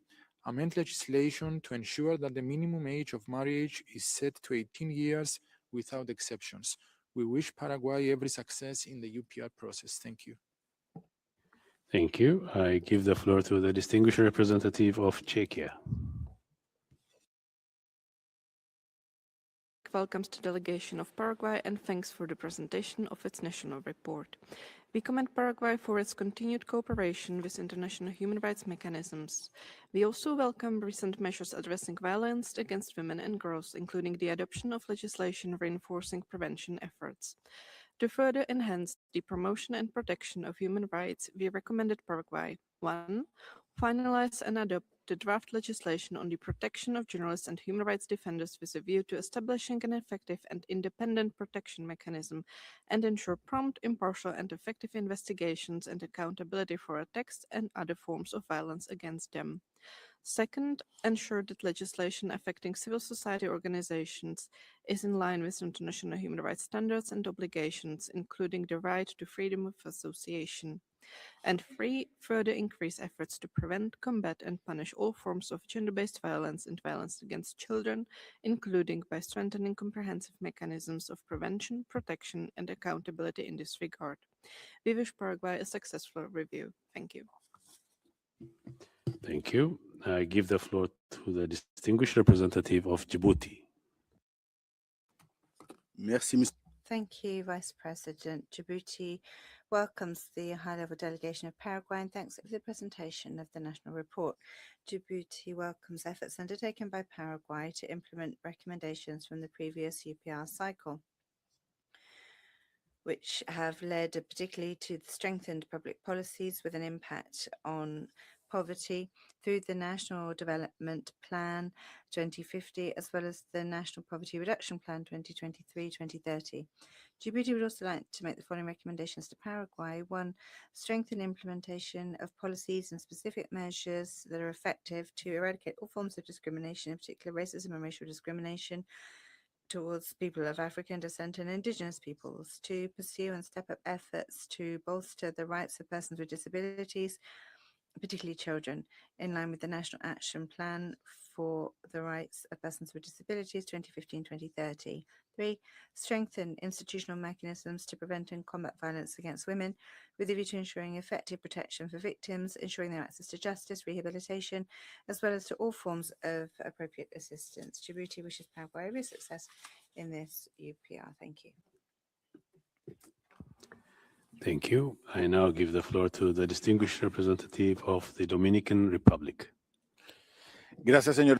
Thank you, Vice President. The Dominican Republic thanks the delegation of Paraguay for presenting its report and recognizes the progress achieved since the previous cycle. We would highlight the strengthened monitoring system for recommendations, SIMORE, as good regional practice, which has contributed to interinstitutional coordination and effective follow-up to recommendations. We also held valuable cooperation provided by Paraguay in strengthening our capacity in this area as an example of good South-South cooperation. In a friendly spirit of cooperation, we recommend that Paraguay, 1, continue to strengthen SIMORE, ensuring its sustainability over time, its use of disaggregated data, and the participation of all state institutions. 2, strengthen governance and interinstitutional cooperation to prevent and combat human trafficking. 3, strengthen inclusive education policies, ensuring the inclusion of children with disabilities and vulnerable children. 4, continue to promote the rights of indigenous peoples, ensuring that they have access to land, basic services, and free, prior, informed consent. Consultation. We wish Paraguay every success in this UPR. Thank you. Thank you. I now give the floor to the distinguished representative of Ecuador. Señor Vicepresidente. Vice President, Ecuador extends a warm welcome to the Minister of Justice of Paraguay and the delegation. We thank them for the report presented and would highlight, inter alia, their recent accession to the Inter-American Convention on the Protection of the Rights of Older Persons. In a constructive spirit, Ecuador recommends that Paraguay, 1, continue to strengthen standards that expressly prohibit all forms of discrimination on the grounds of social or ethnic origin, disability, sex, gender identity, and sexual orientation. 2, move towards effective implementation of the First Care Action Plan 2025-2030, ensuring allocation of sufficient resources and bolstering interinstitutional coordination. 3, consider implementing a comprehensive prevention system providing care and reparations to combat violence against women, girls and adolescents. 4, ensure that all persons with disabilities have access to quality healthcare services and to better opportunities for suitable work. Ecuador wishes Paraguay every success in this 4th UPR cycle. Thank you. Thank you. I give the floor now to the distinguished representative of Egypt. Thank you, Mr. Vice President. We welcome the delegation of Paraguay to this session, and we take note of the report put forward to this session of the UPR. And we also welcome the adoption of the National Human Rights Action Plan for the period 2024-2028. And in the spirit of constructive dialogue, we have the following recommendations. First, to align between the national legislation and the provisions of the International Convention on the Protection of the Rights of All Migrant Workers and Members of their Family. Second, to enhance national legislation to combat racism, discrimination, xenophobia, and to put an end to all forms of discrimination against African descendants. To pursue efforts to put an end to human trafficking, especially children, and to provide the necessary support and protection to victims. Thank you, Mr. Vice President. We wish Paraguay all success during this cycle of the review. Thank you. I now give the floor to the distinguished representative of El Salvador. Muchas gracias. Thank you very much, Vice President. El Salvador acknowledges the progress achieved by Paraguay since its previous review. In particular, we commend the efforts to tackle current and emerging challenges in fields such as the fight against poverty and guarantees for essential rights, including food, healthcare, and education. In a constructive spirit, El Salvador recommends, firstly, to continue implementing the National Plan for Reducing Poverty 2023-2030, ensuring its rollout across the territory, interinstitutional coordination, and an approach focused on vulnerable groups, bearing in mind the contributions that this program has made in recent years to improve the population's living conditions. Secondly, to continue and deepen policies aimed at the promotion and protection of women's rights, in particular through labor, social, and economic inclusion initiatives, and to strengthen early childhood care through the Seeds of the Future program. Thirdly, to strengthen the scope of the comprehensive strategy for the protection of the family and for improving education in Paraguay 2023-2028 in order to promote cohesion in the family environment and strengthen quality education. Thank you. We wish that Paraguay successful review. Thank you. I now give the floor to the distinguished representative of Equatorial Guinea. Gracias, señor vicepresidente. Thank you, Vice President. My delegation welcomes the delegation of Paraguay, and we congratulate them on the presentation of their national report at this 52nd session of the UPR Working Group. My delegation recognizes Paraguay's commitment to the multilateral system, which is reflected in the ratification of the main international human rights instruments and in Paraguay's constant engagement with protection mechanisms. In a spirit of cooperation, my delegation would like to offer the following recommendations. Firstly, to continue ensuring the independence of the judiciary through the full implementation of electronic case management in order to reduce the judicial burden and ensure transparency of investigation into serious crimes such as torture. Secondly, to eradicate the practice of criadasco, promoting the approval of a legal framework that criminalizes and punishes domestic child labor, thereby protecting the most vulnerable children. We wish Paraguay a very successful review. Thank you. Thank you. Excellencies, distinguished colleagues, this was the last speaker on my list for the review. I now give the floor to the delegation to address observations and comments that have been raised so far and make final remarks. Excellency, you have the floor. Señor Presidente. President, distinguished delegates, as we said at the outset of this dialogue, we reiterate our unwavering commitment to the Universal Periodic Review. We consider this mechanism to be a space for transparent, respectful, and constructive dialogue between states.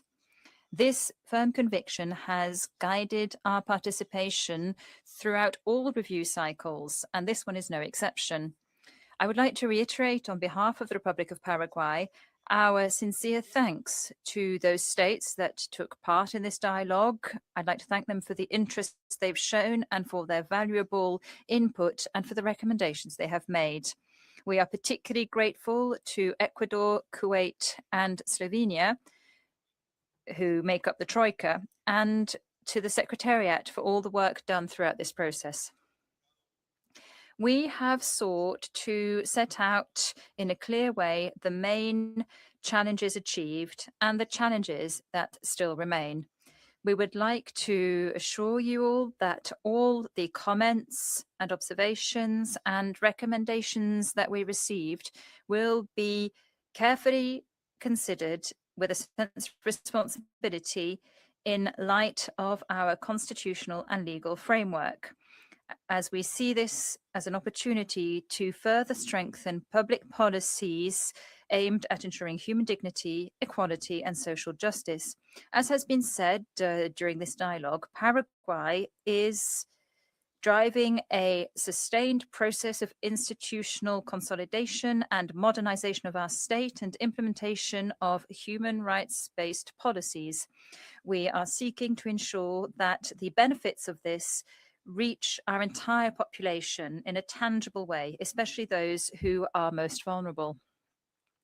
We would like to reaffirm that the promotion and protection of human rights is a dynamic task, one that requires constant improvement. As is true for the entire international community, we need to move towards ever higher levels of guarantees and exercise of rights. This is a constant ongoing commitment. Therefore, it is for us a priority in our national agenda, but also in our foreign policy. And it compels us to remain actively engaged in cooperation with the international protection system.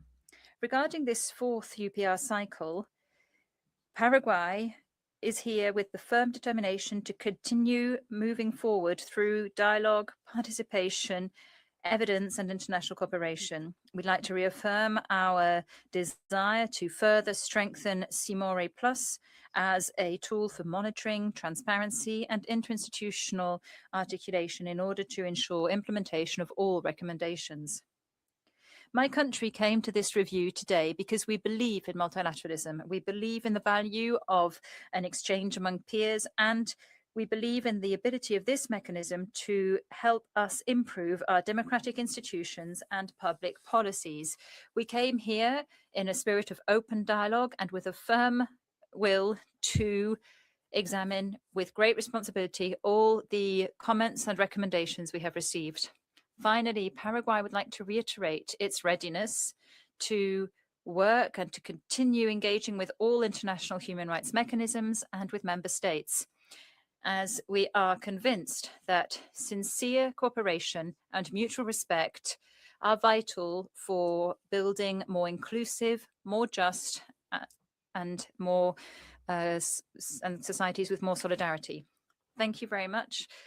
Distinguished Chair, distinguished delegations, as we conclude this interactive dialogue, the delegation of the Republic of Paraguay would like to express its most sincere gratitude to all those delegations that have taken part in this review for their valuable input, observations, and recommendations, which were made in a spirit of respect, cooperation, and constructive dialogue. Paraguay deeply values this mechanism as a space for genuine dialogue, for peer review, and for strengthening international cooperation on human rights. We would like to underscore once again that the contributions and input we've received today will be examined with all the attention and commitment that this process requires in the context of our state's constant efforts to build on progress and tackle challenges and strengthen our public policies and institutions. Therefore, we are concluding this review with great satisfaction and with the firm commitment to examine meticulously all the recommendations that we received today without, of course, forgetting to thank the Secretariat and the President for their very valuable support during this review. And I would also like to commend the work of the interpreters, which is often an invisible form of work, but very much present in our interactions. Thank you. You're too kind, sir. Thank you. Thank you. I thank His Excellency and the delegation for the presentation and participation in this review. The report of the review will be prepared by the members of the Troika, namely the representatives of Ecuador, Kuwait, and Slovenia. In accordance with the procedure implemented in 2015, the recommendation section of the report is scheduled for distribution by email on Friday, 8th of May at 6 p.m. In addition, let me recall that according to President's statement PRST/OS/19/1 adopted on 8th December 2025, the recommendation section of all reports of the working group will be considered for adoption on Friday, 15 May, in the last meeting of the session from 2:30 p.m. The full report, including the summary section, will be distributed by email on Friday, 22nd of May, 2026. So now this brings us to the end of our meeting. We will reconvene this afternoon at 2:30 p.m. For the review of Belgium. Speaking time will be 55 seconds for all. Inscribed speakers who wish to withdraw from the list are kindly invited to use the online system event for withdrawals at the latest 30 minutes before the start of the review. I hereby close the 5th meeting of the 52nd session of the Working Group of the Universal Periodic Review.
you.